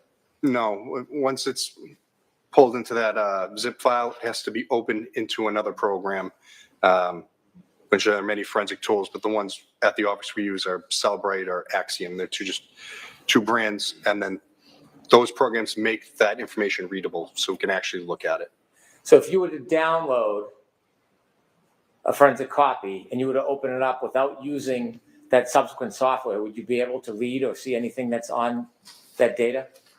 To be honest, I don't know because I've never opened one of those zip files to know what's actually in them. After the extraction happens, after that copy made, did you mention this further software you would use to be able to actually read the data? Yes, so that's Cellbrite and Axiom. They're two different programs, but those programs will make the information readable. Are those the programs that you typically use? Yes, they are. And there's other programs out there, but those are the two that we normally use at the office. Are they commonly used in the Massachusetts State Police? Yes, they are. Are there other programs beyond Axiom and Cellbrite that can be used to decipher the information so you can read it? Yes, there's many. In your entire time with the Massachusetts State Police, have you used any other programs other than Axiom or Cellbrite? To look at cell phones? Yes. We have Sanderson forensic software that can look at databases that are in the phone to look at information. I don't normally use those because I don't want to say, I'm probably not proficient enough that I would know this exactly means this, or I wouldn't want to confuse anything that I'm looking at. When you look at the information after it's been through the extraction, and then the analysis through the software. Is the data still available if you want to look into the data? From the zip file itself, sir? Yes. Yes, it's always available. It's, like I said, the data in the zip file that Great Key gives us is never changed. It's just being loaded into another program so we can see it. That's all. The software that you use, whether it's Cellbrite or Axiom, does that do the work for you as a forensic examiner? Yes, so it runs, as the program runs, I should say, it will bring up different tabs. So it'll say phone calls, chats, photos, the databases, all different things that Cellbrite, their software, has run to pull this information out to make it easier for investigators to find what they're looking for. Beyond the initial report that you can look at and look for the information, if you wanted to as a data forensic examiner, could you look deeper beyond the production of those software programs? Yes, you could. Forensic data analysis, when you look at these tools that provide these initial reports, is that the beginning or does it dig deeper when you're a digital forensic analyst? No, these reports are finding the low-hanging fruit in the proverbial tree. So it's showing you the stuff that the program is set that most people are looking for. As I said, the phone calls, the chats. If you need to go deeper into it, as I said, there's other software out there where you can pull these databases and try to go through the code to find what you're looking for. Once you find something, you would have to corroborate it with other evidence or data to make sure what you're looking at is exactly what you're looking for. Have you been involved in the download, extraction, and analyzing data on phones as your role with the Massachusetts State Police? Yes, that's my primary role in the DA's office currently. And how many years have you been in that role? Since November of 2019, so 5 years now. Have you worked on a number of different cases that involve forensic data? Yes, I have. Is there a routine or a practice in your present role when you make a copy about what process you use and how you produce it in a case? I wouldn't say there's a normal process. It's all case dependent. A lot of cases we get, people want PDFs of the information, portable cases that we can create. So it's basically the portable program that I'm using. That way someone could find the information they're looking for, or I give the raw information if requested. What's the difference between PDF form and raw information?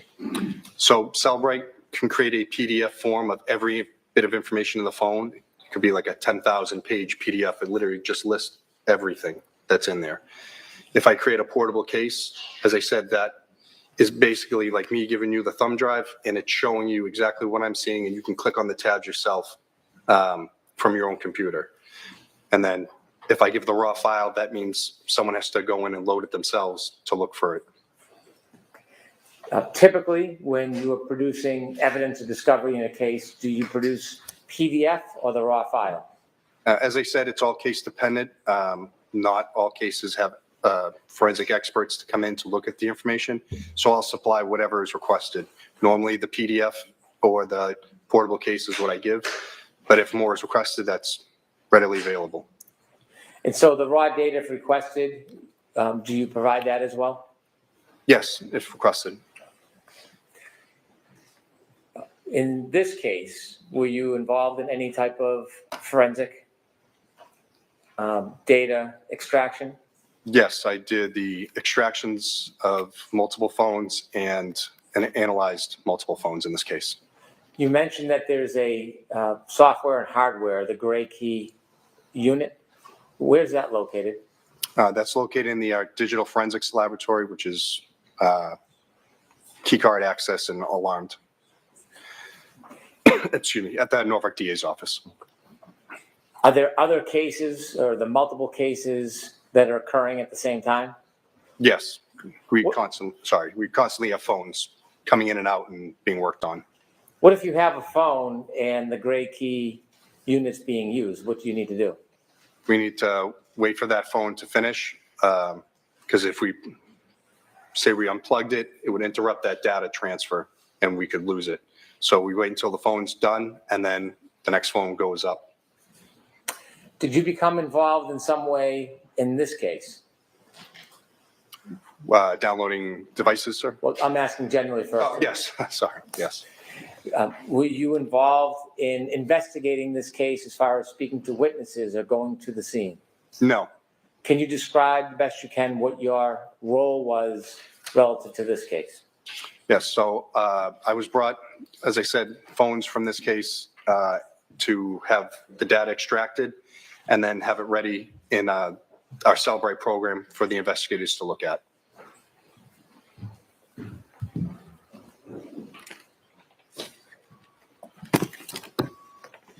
At some point, were you provided a phone that you later identified as a phone belonging to Mr. John O'Keefe? Yes, I was. Do you remember when you were provided that phone? Yes, it would be January 29th, 2022, about 7:30 p.m. that night. Do you remember where you received that phone from? Yes, I was at the DA's office. I got it from Sergeant Buchanan and Michael Proctor. Do you remember about what time of night that was? As I said, about 7 to 7:30 p.m. Thank you. When you received that phone, did you have the passcode? No, we didn't. Without the passcode, what were your next steps? So the phone was placed in our digital forensics lab until we could get the passcode. I was told that a family member was going to be bringing it in so we could download the device. Did you ultimately get that passcode? Yes, we did. And do you remember when you received it? January 31st, 2022. After you received the passcode for Mr. O'Keefe's phone, can you walk us through the process of what you did? Yep. So once the passcode's obtained, we'll unlock the phone and then plug it into GrayKey, and then it's able to pull the full information from it without having to guess the passcode. How long does that take? Again, depending on the size of the phone, a few hours. After the information was downloaded, then what happened? We place on our digital evidence server at the DA's office, and then if the phone is evidence, it would go into evidence. If it was a consent, we'd give it back to the person who gave it to us immediately. Did this phone go into evidence? Yes, it did. When you downloaded the information through GrayKey, which you said was the hardware and software, does it produce a report with that digital imprint? Yes, it does. It produces a report from the time you plug it in to the process it completes, and then the amount of data, and then, like I said, that digital fingerprint hash value at the end. And did you do that with this phone, Mr. O'Keefe's Yes, phone? May I I did. approach, Your Honor? Yes. With a clean highlight.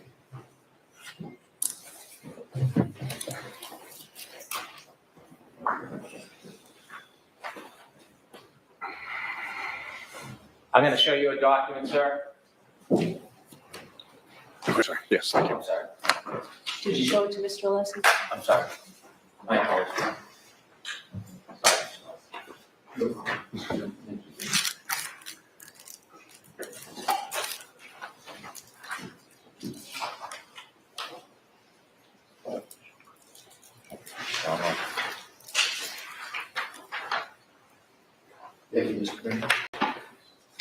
Yeah. Yes. Pages, please. Yes. Okay. Do you recognize that document? Yes, this is the, I'll just ask you a couple more Oh, sorry. questions, if you don't mind.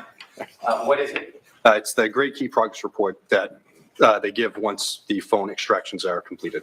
Do you recognize that as the report that is attributed to John O'Keefe's phone? Yes, And does that document have that digital imprint, the digital fingerprint that you were talking about? yes. So it's in, yeah, so it's here on the back. I just want to see if it was in two places. But it would be here for the, sorry, it got cut off, but, Why don't I put it up for an exhibit so that we Okay. can show you the others? Okay. I'll ask you some questions. okay. I'd like to introduce this as an exhibit, please. No objection, Your Honor. Okay, thank you. It's the 18th of March.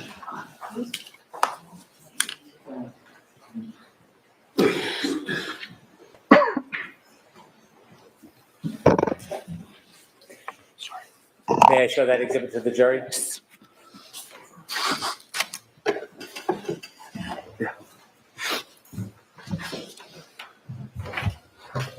May I approach the witness to show him the pointer? Yes.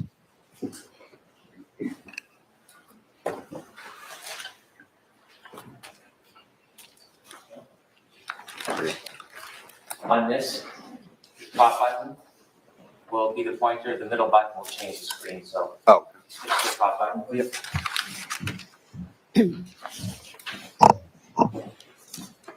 Can you walk us through what this report means?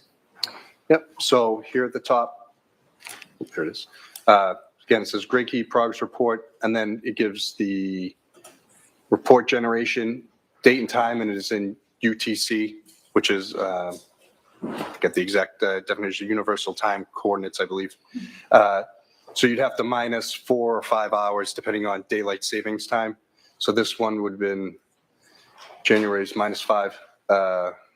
16/10 will be 1 noon, 12 o'clock for the actual time on the 31st. As we go down, device name is Johnny. The software version is the Apple iOS that was running at the time. The model number, iPhone 11. And then if you were to look up the N104AP is also a model number. The unique device ID. This one is what Grey Key assigns to the zip file that it creates. Serial number of the phone, the unique chip ID, the Wi-Fi address, the Bluetooth address, and then the phone number. And then there's more information underneath. Could we scroll that, please? Thank you. This here is the IMEI, which is the International Mobile Equipment Identifier. It's not uncommon now to have multiple of those identifying numbers. The data partition size of the device, which is 83 gigabytes.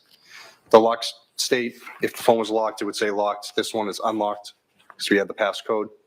This was the Grey Key agent version for the software. And then this is the last time that the phone was backed up via iTunes or iCloud. This is the owner's name. You can have anything in this, but his phone had John O'Keefe set as the iPhone owner name, and then the different accounts attributed to the phone. Okay. Can you show us where the digital fingerprint is? Yep, it's down. So that the top part here is literally every time when it's plugged in to every process that it completes until the progress report is generated. Here is the full file system was created on this date and time. And then even though the partition size was 82 gigabytes, it actually pulled 125 gigabytes of data. Underneath this, if you're on the next page, is that unique fingerprints right here. So it has two, a SHA-256 and an MD5. They're just two versions of hashing to show that the file, the unique fingerprints, and that's what these numbers are here. So there's one for the image of the extraction, and then one for the keychain for the other documents that Grey Key creates. And you mentioned that if anything has changed, even a period, that number and letter sequence will change as well? Yes, that's exactly right. Did you have an opportunity to download and extract any other phones? Yes. At some point, did you have an opportunity to download and extract a phone from the defendant? Yes, I did. Do you remember when you received that phone? I got the phone the same time as I got Mr. O'Keefe's phone on the 29th at around 7:30 at night. And so you received both phones at the same time Yes, from the same people? correct. Trooper Buchanan? Yes, Trooper Proctor? yes. What did you do with that phone? Again, that was brought down to the digital forensics lab for holding until we could get into it, or a warrant was written, or whatever legal process was going to be done, so we could get that information. Do you secure it? Yes, that room is locked with keycard access that only myself and two others have, and it's also alarmed. Do the case officers or investigators that aren't part of your unit have access to those items? No, the only ones that had access were myself, Trooper Connor Keefe, and then the director, Samantha Vogt. She's a civilian that runs our lab. Okay. And at that point, were you able, after there was process, were you able to get into the phone at first? No, it wasn't supported by Gray Key, the phone model and number. What do you mean it wasn't supported? So the software, even if we had a search warrant, we plugged it in, Gray Key wouldn't be able to recognize it because it just wasn't supported at that time. When you say it wasn't supported, does this have anything to do with a passcode? For both. So we didn't have the passcode. So because we didn't have it, it wasn't supported for us to download that information from the device. If you had a passcode, would it have been supported? Yes, it would have been. So is there a process when you have a phone that you don't have a passcode for to be able to access the content of the phone? Yes, that's correct. We have to wait until we either have the passcode or the software and hardware is supported for the device where it can try to guess the passcode. So let me ask you some questions about software. In forensic data analysis, does software change frequently? Constantly. When the software changes, does it advance? Does the software get better? Yes. Yes, it does. At the time you first had the defendant's phone, the software you had was unable to access the contents? That is correct. What do? Do you look for other software or do you wait for updates? What's the process? If there is another software out there, we will use it to try to get the information. If not, we are at the mercy of waiting for the developers to come up with the information for us. Did you wait in this case? Yes, we did. We had to wait. Ultimately, did software advance so that without a passcode you were able to access? Yes. How long did you have to wait before you were able to access? I believe it was July of 2022 that the software had been upgraded enough that it was able to brute force or guess her passcode for the device. And where does the device remain until you're ready to try again? In that locked digital forensics lab. So when the software updates and advances, do you know that it will be successful or do you plug it in and you try? No. So on Gray Key, they have like a link where you can click and it brings up a whole matrix. So it shows every make, model of phone and then the software associated with it. And it says it can do a partial download, a full download, a password guess. And it tells us, so when there's a new update, we'll check that to make sure that the devices we have can be accessed. Did you make an attempt to have the software access the phone without a passcode? Objection, Your Honor. Would be approach, please. Okay.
Thank you. Did you use software inevitably to open the defendant's phone? Yes. And how many times did you download? So there was two downloads, thank you. One of the partial part of the phone, and then in the same time that we had it plugged in, we had the password brute force guess software installed on the phone, so we would try to guess the password. So there were two downloads, one with very limited data, and then one with the full file system extraction, which is everything on the phone that it can get. May I approach? Yes.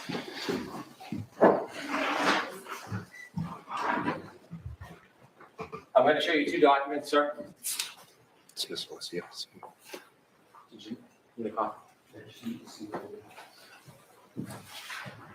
Do you have an extra copy of the phone?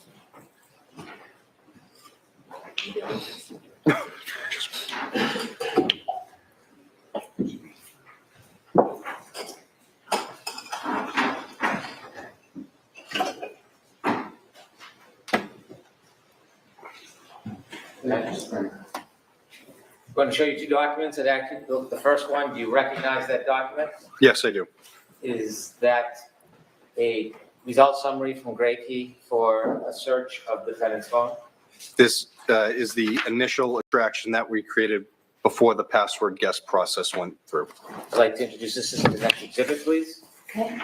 No objection, Your Honor. That's the original. Yes, this is the first one. Thank you. Yeah. Exhibit 19. I showed you a second document. Do you recognize that? Yes, this is essentially the same information, except it goes further of all the password guess attempts longer until we actually get all of the information from the phone. I'd like to introduce this as the next exhibit, please. Right. No objection, Mr. Leslie? No objection, Your Honor. Exhibit 20. Somewhere.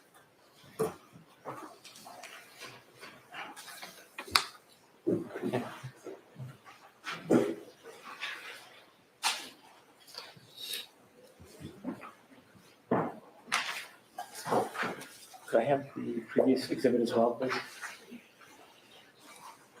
Sir, I'm handing you back exhibit 19, which was the partial download. Okay. Exhibit 20, which was the subsequent download.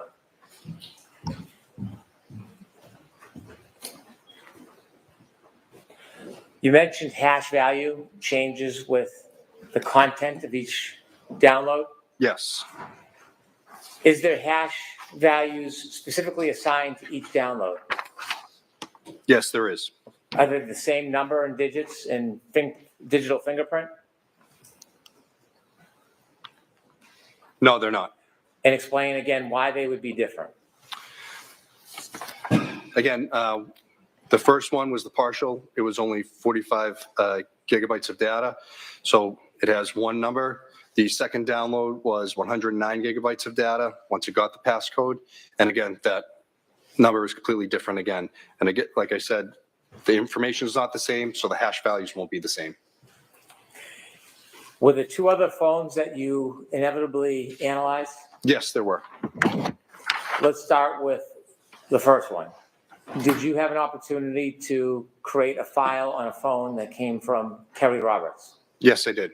Now, you said it's a two-step process. First is the extraction, the copying, and then it's creating the file. That's exactly right. With Kerry Roberts' phone, did you make the extraction? Did you plug it into the Gray Key? No, I didn't. Who did? Trooper Connor Keefe. How do you know Trooper Connor Keefe? He went to meet with Kerry Roberts, received the device from her. He brought it back to the office and did the extraction. His name is also on the extraction Gray Key progress reports as well. And he wrote 2 state police reports regarding it. Do you work with Connor Keefe? Yes. He works with, I'm sorry? Yeah, I would say we do the same, essentially the same job working together. So he's in your unit, Yes, he is. in the digital forensic unit. That's correct. That phone, did it come with any paperwork, any forms? Yes, he had 2 signed waivers of consent from both parties for each device, one for each device. And so as far as the copying, the extraction, you did not do the extraction on Kerry Roberts' phone? No, I did not. After it was plugged in and a copy was made, did you then access it? Months down the road. Were you assigned at that point to analyze or look at any of the data on that phone? Initially, no. At some point, did you create a file so that you could provide it to the parties? Yes, I did. Was that a request? Yes, it was. And separately, did you know, or did you, let me ask it a different way. Was a phone from Jennifer McCabe extracted? Yes, it was. Did you do the extraction? No, I did not. Was the information after extracted again provided to a digital file? It would have been, yes. Did you, at some point later, did you make a copy to provide to the parties? Yes, I did.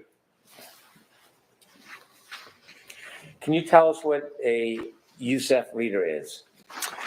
So the UFED reader is a portable case that I can create through Cellbrite. Again, like I said, it's the exact same program that I would be viewing if I was sitting at my desktop. Instead, it can be made into a thumb drive to give to defense, prosecution, investigators, whoever. And there's no chance for the data to be manipulated because it's just a reader.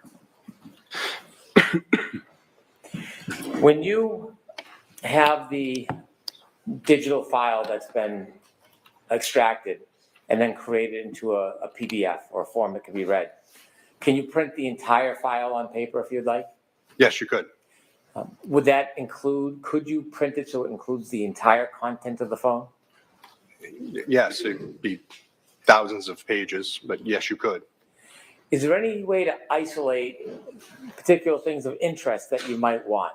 For example, if you wanted just the chats between two people, is there a way that you could have a program isolate just those chats and then give you all of them in a form that you could read? Yes, so you can go in to cherry pick whatever information you're looking for to create into PDFs or other, it gives 5, I think, different mediums. You can have it output: HTML, portable cases, XML files. If you wanted to create a document that had a number of people in communications, could you do that as well? Yes, you could. So you can pretty much set the parameters how you want if you want to search for particular items. Yes, it's very generous that way of being able to search for keywords, phone numbers, whatever it is, and then you can export that out into a PDF so you can print it. May I have a moment, Your Honor? Yes.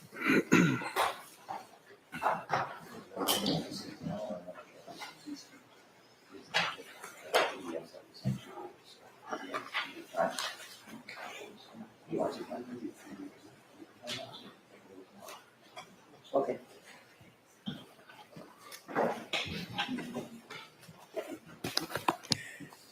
Did you go through the program and create a number of documents that isolated specific information that you wanted? Yes.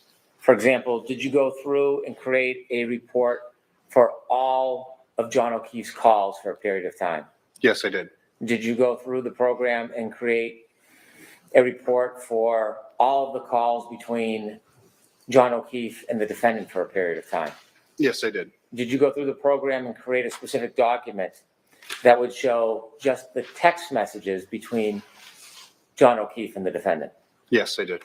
Did you go through the phone and create specific separate documents for communications, phone calls, and text messages between Mr. O'Keefe and other people, not the defendant?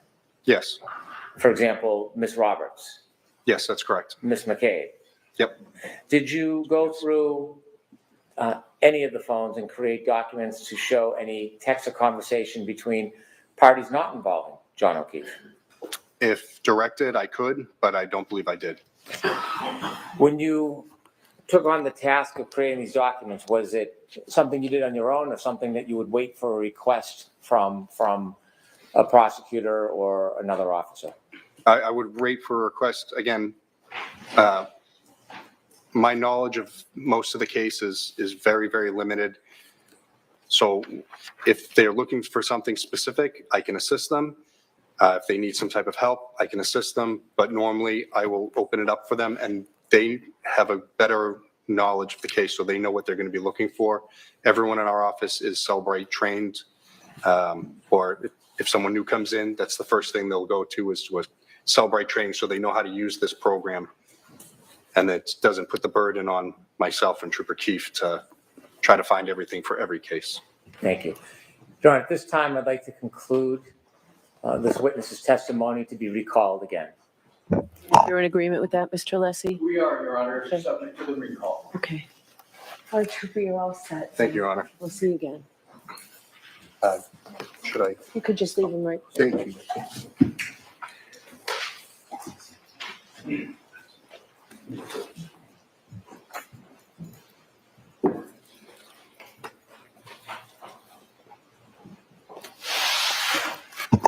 Do you have another witness, Mr. Brennan? May I?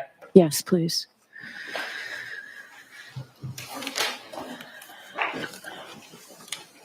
Commonwealth calls Mr. Whitley. Okay.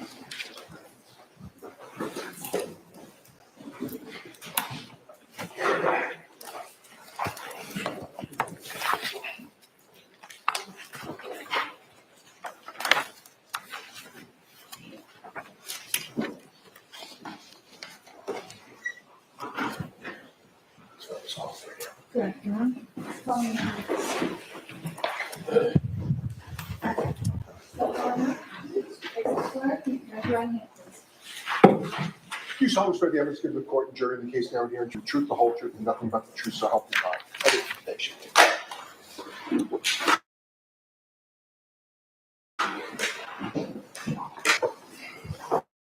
May I? Yes, please. Thank you, Your Honor. Sir, could you please introduce yourself to the jury? My name is Daniel Whitley, W-H-I-T-L-E-Y. I'm a paramedic with the Canton Fire Department. I've been a paramedic and firefighter there since March of 2006. Before you became a paramedic firefighter with the Canton Fire Department, did you work anywhere else related to that field?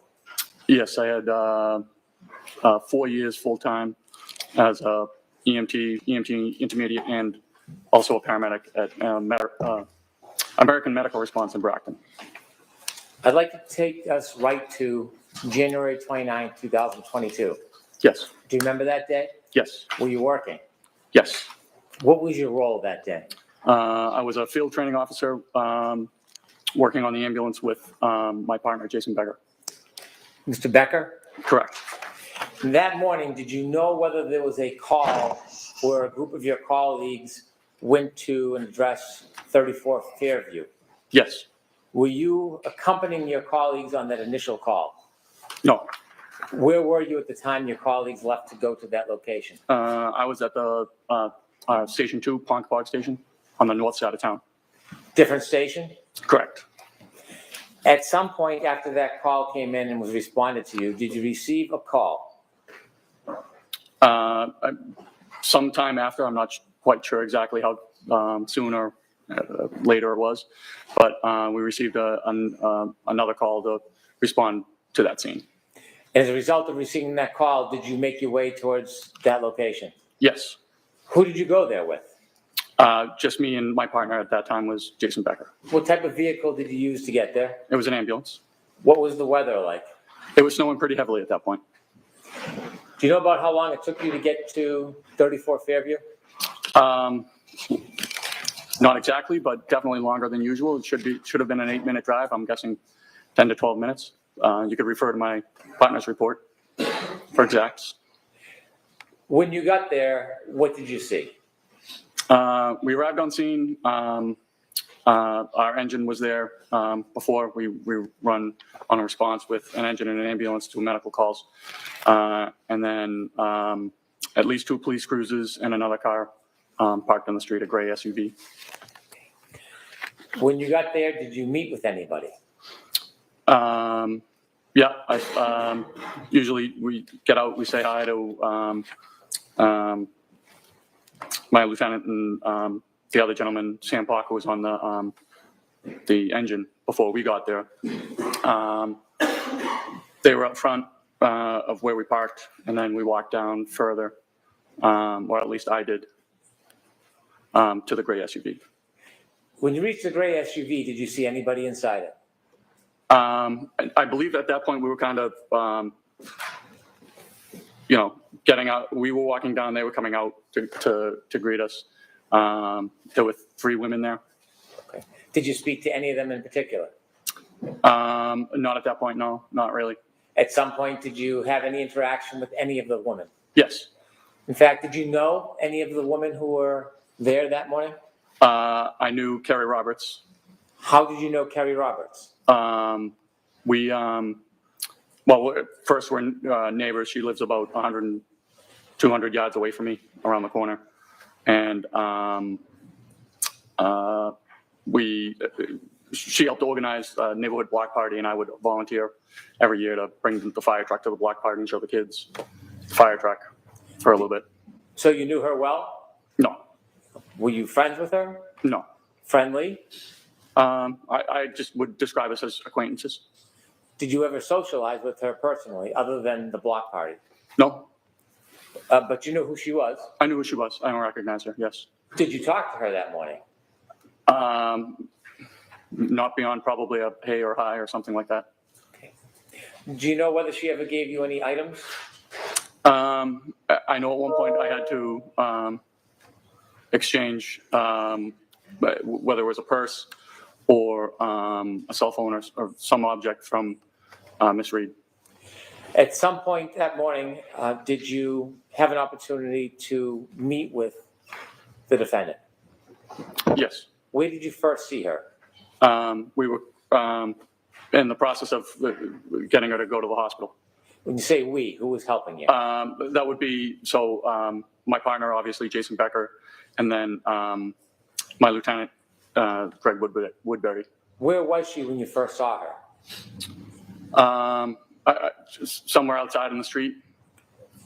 Do you recognize her in the courtroom today? I do. And could you identify her, please? Yes. Please. You're pointing to a person. Can you give just a very limited? The woman sitting in between these 2 gentlemen here. Did you interact with her that morning? Have a conversation? Yes. When you first started speaking to her, what was her demeanor? Pretty upset, crying.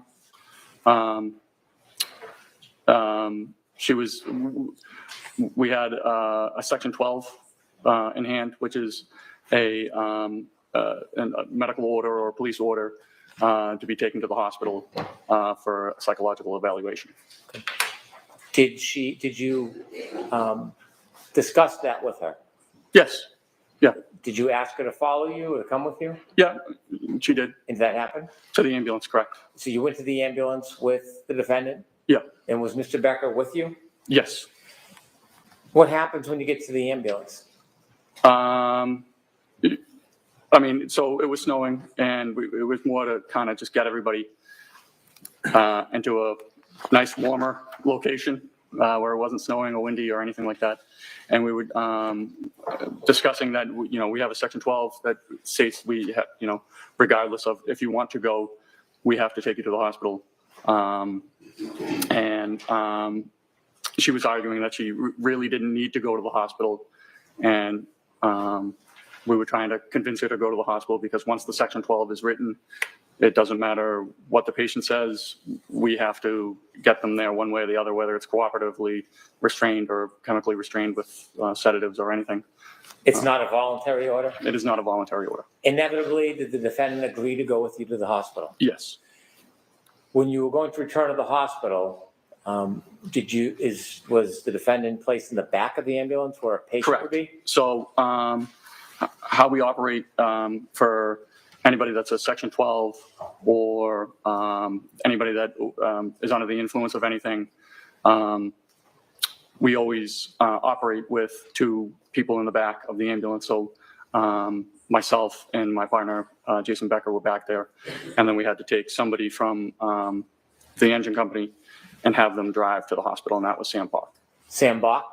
Poch, P-O-C-H. Thank you. Before you started to drive away from Fairview, were you having any conversations with the defendant? Yes. Can you share with the jury what those conversations were about? So we were talking. She was upset.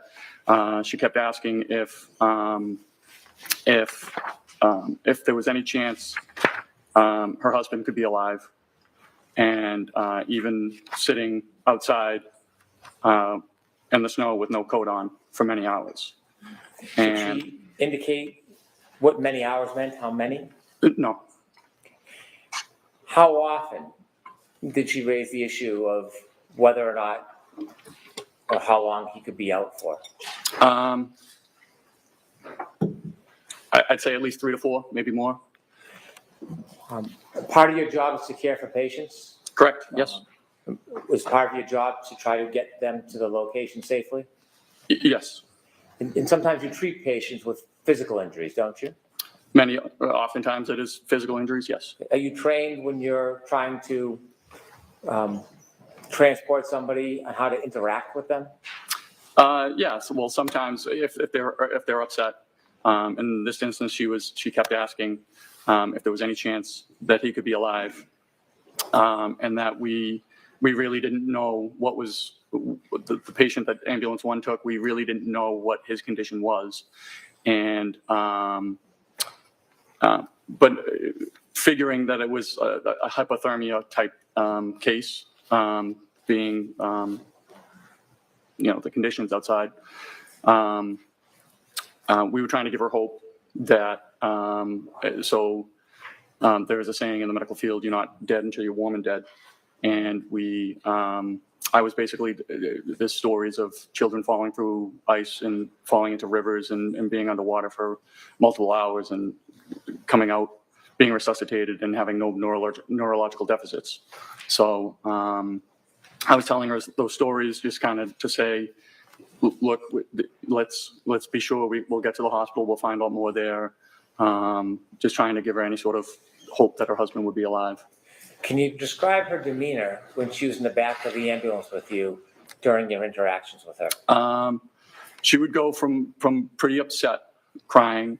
One instance where she kept saying, I can't take care of these kids. I can't take care of these kids. They're not my kids, and they're not his kids. And I, at that point, I understood who ambulance 1 had taken, because John was pretty well known in the town for taking on the care of his niece and nephew. So I said, listen, it's okay. It looks like you have a very strong support system.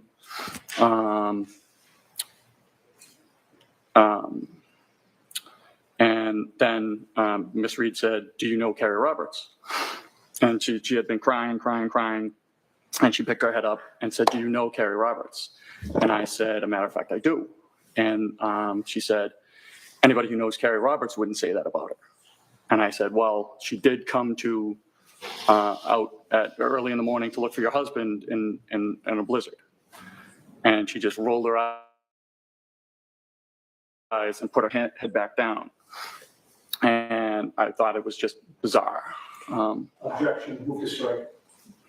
I'll strike that last sentence. Would you describe her demeanor as even through that, right? No. How long did it take to get to the hospital? I mean, you can refer to my partner's ambulance trip report. I'm sure it has the. Do you have it right with you, sir? I do not know. Well, let me ask you. I would guess about 15 to 20 minutes, somewhere in there. You don't have an exact memory? No. When you get to the hospital with a patient under these circumstances, do you leave them at the door? No. What do you do? We have to hand off care. So we go in and we have to give a report to a nurse to let them know what their condition is, why they're coming to the hospital, and what we found taking them to the hospital. When you got to the hospital with Miss Reed, did you interact with the hospital personnel? Yes. Do you typically, after you hand off a patient to staff, do you leave? Typically, yes. This time, Miss Reed was, I'm going to say, not really cooperative with the nurse there. The nurse was asking her to get into a Johnny, give a urine sample.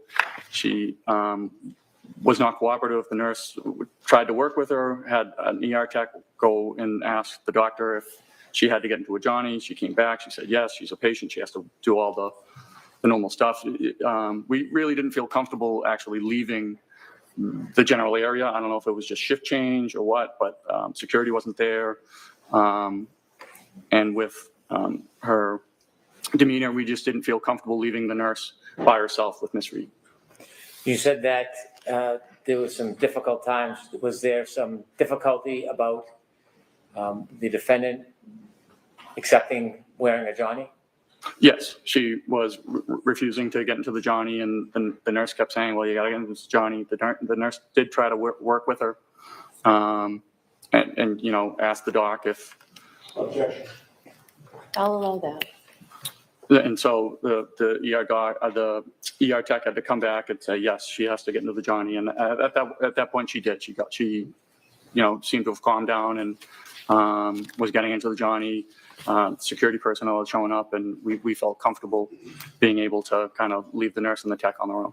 Before security came, was there difficulty in her providing the urine sample? Objection.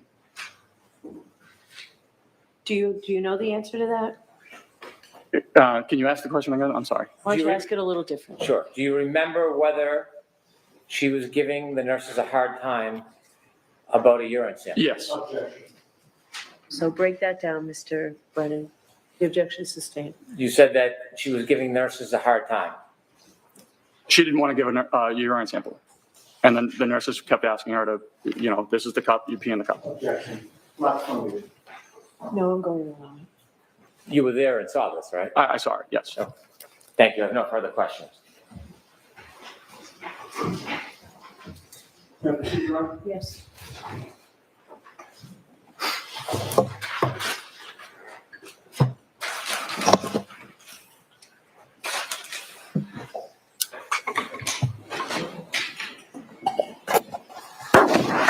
Good afternoon, sir. Good afternoon. Sir, you knew before you got into ambulance 2 that you were heading to Fairview Road for what is called a Section 12, correct? We were dispatched for a Section 12, correct? Right. And that was not your first call for a Section 12, right? No. You had been in that job since 2006? Yes. You've handled a number of them over the years, correct? Correct. The fact that the call came in as a Section 12 gave you some idea of the nature of the issue that you might be dealing with, correct? We had an idea that it was for a psychological issue. Correct. Right. It told you that somebody at that location was suspected of being in some type of either psychiatric or emotional distress, correct? Yes. And on your crew, or of your crew, I should say, you were the one to drive the ambulance to the residence, correct? I drove to the address at Fairview. Now, you've said that when you got to Fairview Road, you don't recall the time, but you do recall that there were still emergency vehicles on scene, correct? I do. There was nobody lying in the front lawn of 34 Fairview at that time, correct? Correct. And do you know how much later after 6 a.m. you would have gone there? You'd have to refer to my partner's report. You don't know if it was minutes or hours later? It was minutes. It was within the hour. I don't know. Within the hour, Yeah. Okay. And you said that there were, or you testified that there were 2 police vehicles on scene, correct? At least 2. At least 2. There could have been more than 2. It certainly could have been. And those police vehicles in such a situation, particularly with the snow falling down, would have had their blue lights flashing? I'm not exactly sure if they did or they didn't. Sometimes the police shut off their lights when they arrive on scene. Sometimes they don't. Okay, so you don't have a memory one way or the other? No, nothing sticks out. But those police vehicles certainly were not hidden. They were in plain view, correct? I would say so. Minimum of 2, maybe more. Correct? Yes. And there was also a gray SUV parked near that residence? Correct. And there was a fire engine there as well, correct? Correct. You called it our engine, right? That was from well, it would be engine 3. Engine 3 from or at your least station. the station 1 engine. I'm sorry? The station 1 engine. So Canton Fire has 2 fire stations. We were coming from the second station. The station 1 engine is the one that responded to Fairview. Okay, and that was a typical large fire engine, correct? Yeah. And did the fire engine have its lights on? I assume it did, only because we rarely shut our lights off on a scene. Sure. And there were police officers walking about, milling about? Yes. Do you know how many? I know I spoke with Officer Sarif and Officer McLean. Okay. And So at least two. And you know them by name? Yeah, Canton's a fairly small town, so you run into the police on a regular basis. Sure, and you work cooperatively with them, correct? Yes. Were there other police officers besides Sarif and Mullaney? I'm sure there could have been, but I don't recall ever speaking with them or interacting with them. Okay. Were there other EMTs or firefighters there when you got there? Just my Lieutenant Woodbury, and then Firefighter Sam Pock. Okay, and they were in charge of Engine 1? Well, the Station 1 engine. The Station 1 engine? Okay. And there were also civilians on scene, correct? Correct. So you would agree that there was a lot of activity outside 34 Fairview, correct? There's a fair amount of activity. I mean, there were people and vehicles and lights surrounding that residence, correct? I assume so, yes. Well, you were there, so you don't really have to assume, you know, right? There was at least 2 police cruisers and a fire engine. Right, and civilians, and police officers, and firefighters, correct? And civilians. Correct. All right. With all of that activity outside 34 Fairview, did you ever see the homeowner come out of his house? I wouldn't have known the homeowner. Do you ever see anybody exit the house? I was not focused on the house at all. All right. You were there to do a job, correct? I was there to take somebody to the hospital. Right. And you were there also to do a medical or psychiatric assessment while you were on scene, correct? Well, yes, my partner was. Correct. All right. When you got there, you learned, well, I have to strike that. You knew going there that your patient would have been Karen Reed, correct? No. Okay. When you got there, you learned your patient was to be Karen Reed, correct? Yes. All right. And given the nature of the call, you knew when you arrived that you would be transporting her to the hospital, correct? Correct. One of the first things that you tried to do was to get a medical history from her, correct? Or my partner. All right. And you were present for that, correct? I may or may not have been. Getting a medical history is important so that you can pass along information to the hospital when you eventually arrive there with the patient, correct? Yes. And you know that when assessing and treating somebody, getting more information is always better than getting less information, correct? Not necessarily. Okay, so there are times when you'd like to get less information from a patient before you transport them? So it would be pertinent information.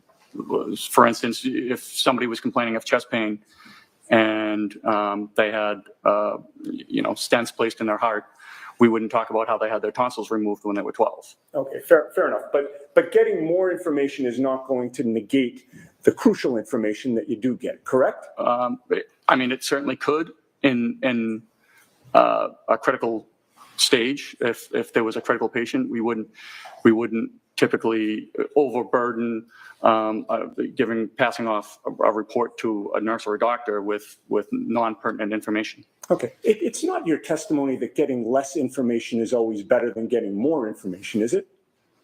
I would say getting pertinent information is better than having. That wasn't my question. My question was, is it your testimony that getting less information is always better than getting more information, sir? I would not agree with that, no. Okay, thank you. Now, the medical history that was taken from Ms. Reed listed her as having multiple sclerosis, right? I'm going to see it, Tyler.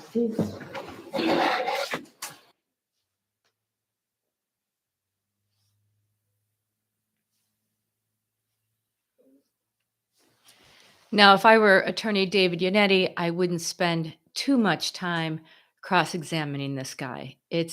Remember, it's the afternoon. Yeah, the jurors are just going to get exhausted. I mean, this time of day, they're going to be ready to go home, and their minds are going to be on other things.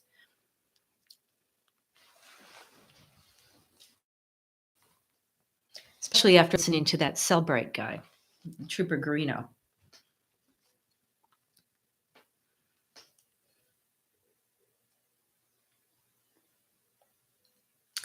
I also appreciate all the comments that you guys are giving me. I've had quite a few very unique conversations about this case.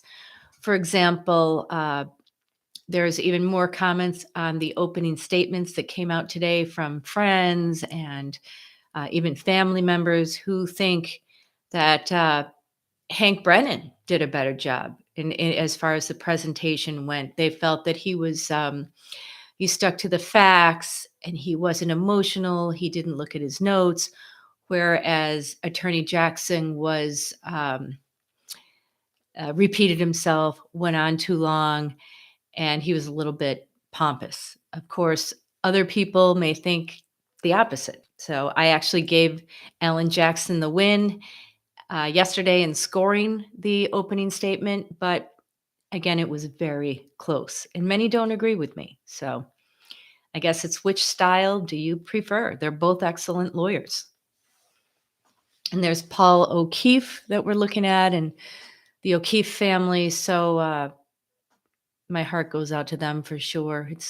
This is just tragic. What a tragic case. That poor mother.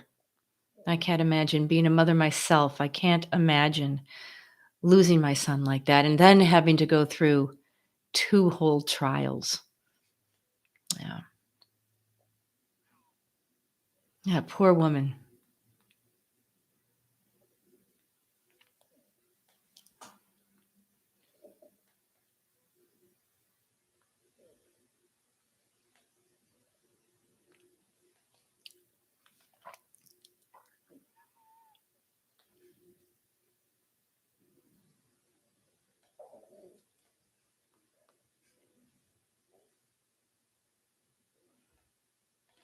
Well, I might as well get myself a cup of coffee.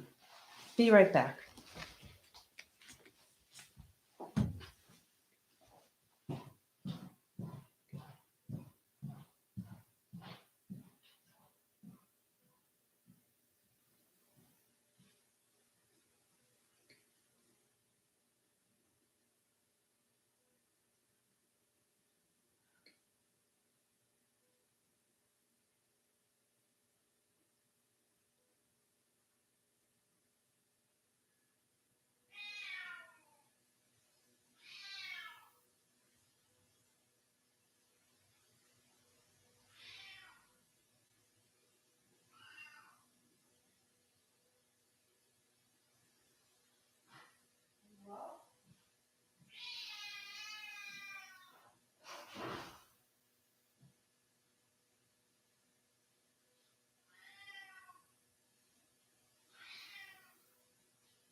Thank you.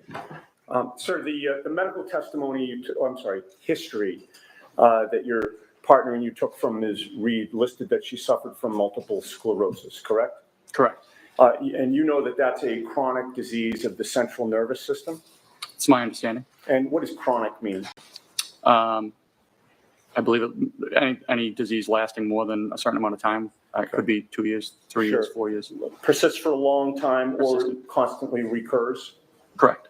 And it's a disease that affects neurological muscle control, correct? That's my understanding. And last question, it's also a progressive disease, which means it tends to get worse over time? My understanding.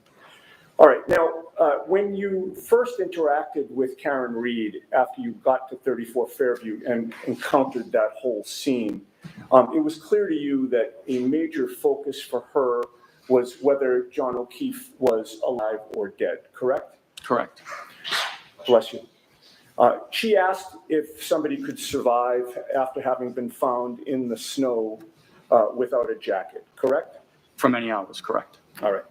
And you mentioned something about hypothermia, that you assumed that you may have been dealing with the hypothermia situation from earlier, correct? Well, she said that he had been out in the snow with no jacket on for many hours. And you assumed hypothermia was your testimony, correct? Yes. You are not qualified to diagnose hypothermia, are you? I'm not a doctor. Okay. And you don't know if your assumption about hypothermia was correct or incorrect, correct? Is my assumption correct? My question is that as you testify here today, after having dropped off Karen Reed at the hospital for that Section 12, you don't know if the assumption that you made that you were dealing with the hypothermia situation was correct or not. Is that right? Well, they were certainly working on him at the hospital as a hypothermia patient. You don't know if your assumption was correct or not, sir. I guess I don't. And you told her, in fact, that you could not speak to that, correct? I'm sorry, to what? In terms of how long somebody could survive outside, correct? I couldn't speak to his condition is basically what I was trying to say to her. All right. But she still persisted in asking you over and over if he was alive or dead, correct? Correct. She wouldn't let that go. Is that fair to say? Correct. And that was despite your not being able to give her an answer, correct? Again, we were just trying to sort of give her any hope. Right. Okay. So she kept asking it, and you were trying to give her hope that he could still be alive, correct? Correct. All right. Now, today you claimed that her demeanor had changed when you mentioned Kerry Roberts, correct? Correct. And the term that you used to describe her demeanor when you mentioned Kerry Roberts as being part of a support system, what term did you use? I'm sorry. When you just testified on direct examination, did you characterize the way that she reacted when you mentioned Kerry? She had been crying in her hands, and I said, you know, it looks like you have a very strong support system. And she picked up her head. She had her face in her hands. She picked up her head out of her hands, looked at me, and said, "Do you know Kerry Roberts?" And I said, "Matter of fact, I do." And she said, "Anybody who knows Kerry Roberts wouldn't say that about her." Okay. And you've previously described that in testimony last year as her being snarky was the term you used, correct? Correct. But you were first interviewed by the police on February 8th of 2022, correct? If that's what the report says, yes. About 10 days after this? About that. And the events of January 29th were fresh in your mind on February 8th of 2022, correct? As fresh as they are today. Okay, so you do not allow that your memory was better on February 8th of 2022 regarding January 29th of 2022. It wasn't better on February 8th than it is today, is your testimony? I would feel it's just as good. Okay. Your memory does not get better over time, correct? For this case, it seemed to stick out to me. Okay, so are you testifying that your memory gets better over time? No, but that would be crazy, wouldn't it? Correct. In that February 8th, 2022 interview, you were asked about Kerry Roberts, right? I'm sorry, what day? February 8th of 2022. Okay. You were asked about Kerry Roberts, right? I do not recall if I was or was not. You told the police that you knew Kerry Roberts from your neighborhood, correct? Okay, yes. And you've testified today that she just lived 200 yards away from you, right around the corner, right? About that. And you told police that you had seen Kerry Roberts on scene at 34 Fairview when you got there, correct? Correct. You also told police that Karen Reed, had told you about making statements about her wanting to die, correct? Correct. But on February 8th of 2022, just 10 days after these events, you never mentioned to the police during that interview that Karen was snarky in any way, correct? I don't know if I did or I didn't. I don't know if it would be in their report.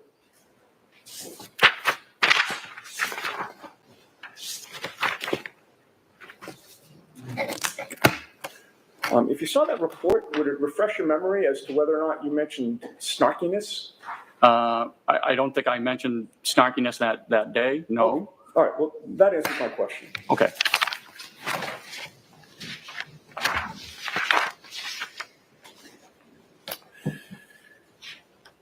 But after that interview, and of course, even after January 29th of 2022, you went back to your neighborhood, the same neighborhood that you lived in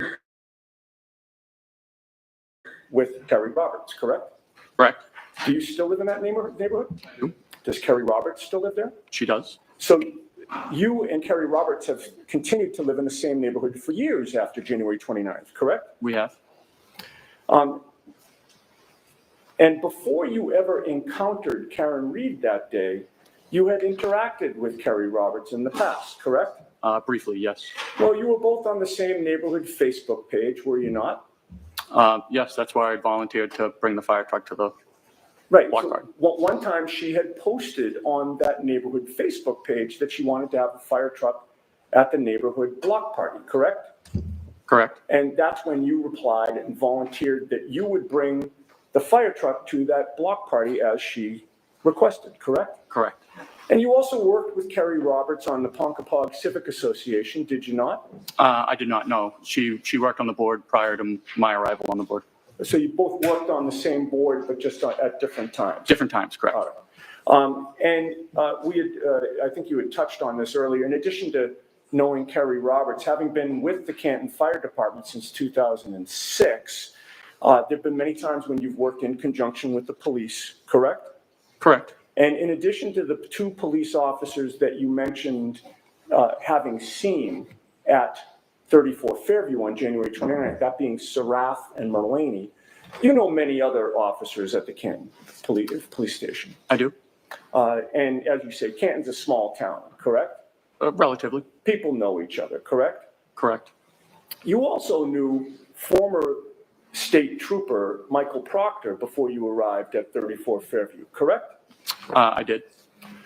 Michael Proctor actually was 2 years ahead of you in school, was he not? He was. And you learned at some point that your school classmate, Michael Proctor, was the lead investigator into the death of John O'Keefe, this case, correct? Yes. And in fact, when you spoke to the police in February of 2022, Michael Proctor was one of the troopers to interview you, correct? Correct. You did not go to school with Karen Reed, right? No, not to my knowledge. You didn't help coordinate neighborhood block parties with Karen Reed, right? No. You were not in a civic association that Karen Reed belonged to at any point, correct? No. She was a stranger to you on January 29th, 2022, correct? She was a patient of mine, yes. Well, as far as you knew, she was an outsider to Canton, correct?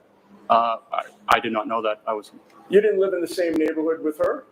I'm not sure if we did or did not. You had no personal contact with her either before or after January 29th of 2022, correct? No. All right. Now, as a result of your having gone to the scene, there's a patient care record that is generated, correct? Correct. All right. And on this issue of the snarkiness and the demonstration that you just did, there's a contemporaneous report of your team's observations from January 29th, right? Are you referring to my partner's wrong report? Yeah, the patient care report. Yes. All right. And that patient care report is dated January 29th of 2022 and is timed at 9:03 and 34 seconds a.m. Does that sound right?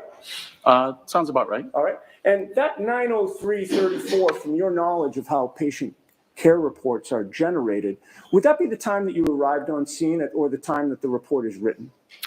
I mean, I would have to see what time, the exact time you're referring to, but it could be the time the call is closed, or it could be the time you finish the report.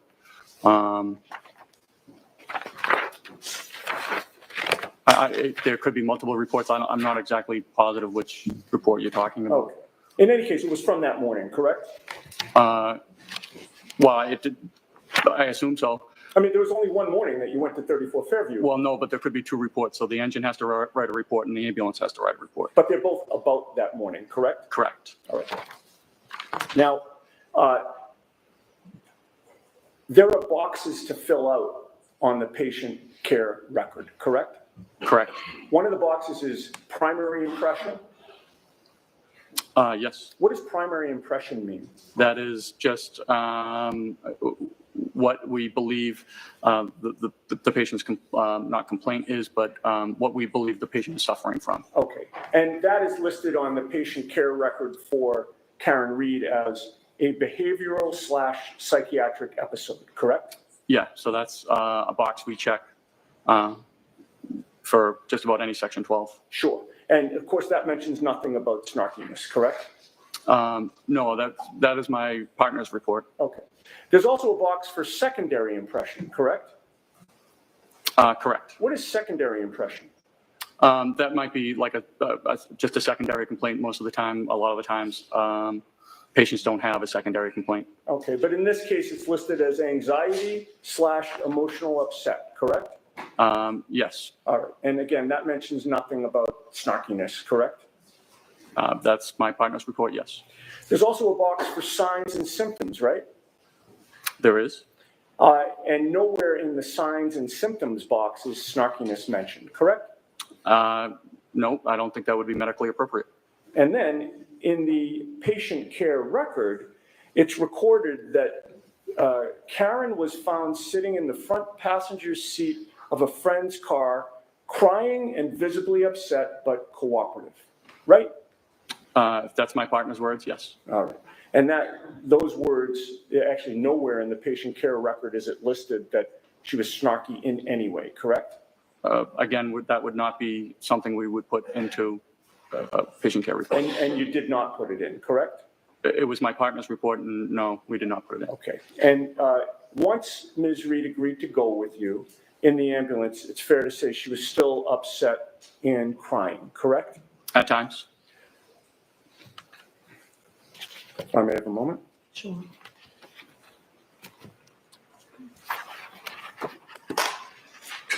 Actually, if I can just get my glasses so that I can see. Thank you. Again, I think the cross-examination is going on way too long. It's not necessary. This is going to put the jurors to sleep.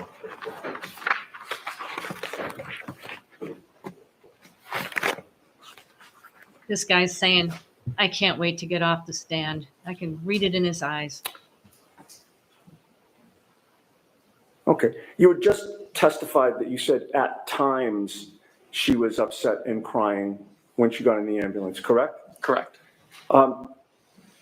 You testified on April 21st of 2022 before the grand jury, did you not? I did. And that was 3 months after the events that you're testifying about today? Roughly. And your memory back then was fresh, was it not? Yes. And you were asked the question, once she was in the back of the ambulance and she agreed voluntarily to go to the hospital, did she appear to calm down at that point? Do you remember that question? I do. And your answer was, I mean, she wasn't arguing against us at that point. I mean, once she, agreed to come with us voluntarily, I mean, she was still upset, crying, and talking on the phone. Do you remember that answer? I do. All right. You didn't mention in that answer that it was only at times that she was crying and upset, correct? But no. Okay. The whole time, from beginning to end, Ms. Reed was constantly worried about John, was she not? Objection. Sustained. You recall that she was on the phone at one point speaking to someone that she called Papa, correct? Correct. Did you later learn that Papa was John O'Keefe Sr.? I am just learning that just now. All right. And in any case, you heard her say to Papa, is he dead? He's dead, isn't he? Sustained. You could hear on the other end of the line that Papa was saying something to her, correct? The objection is sustained. May I approach? The witness or me? Sidebar. Okay.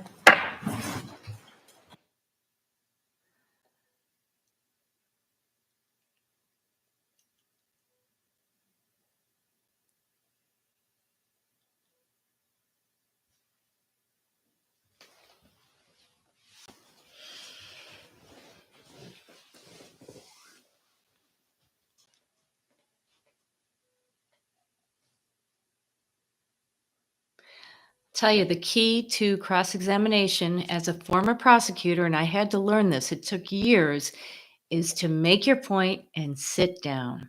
The jurors appreciate it, actually.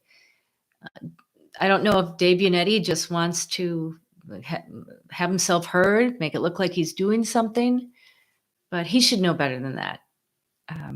He's been a long time attorney, and he was also at the Middlesex District Attorney's Office for many years. So.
It'll be short. I don't want to keep you folks here until 4:30. It's been a long day.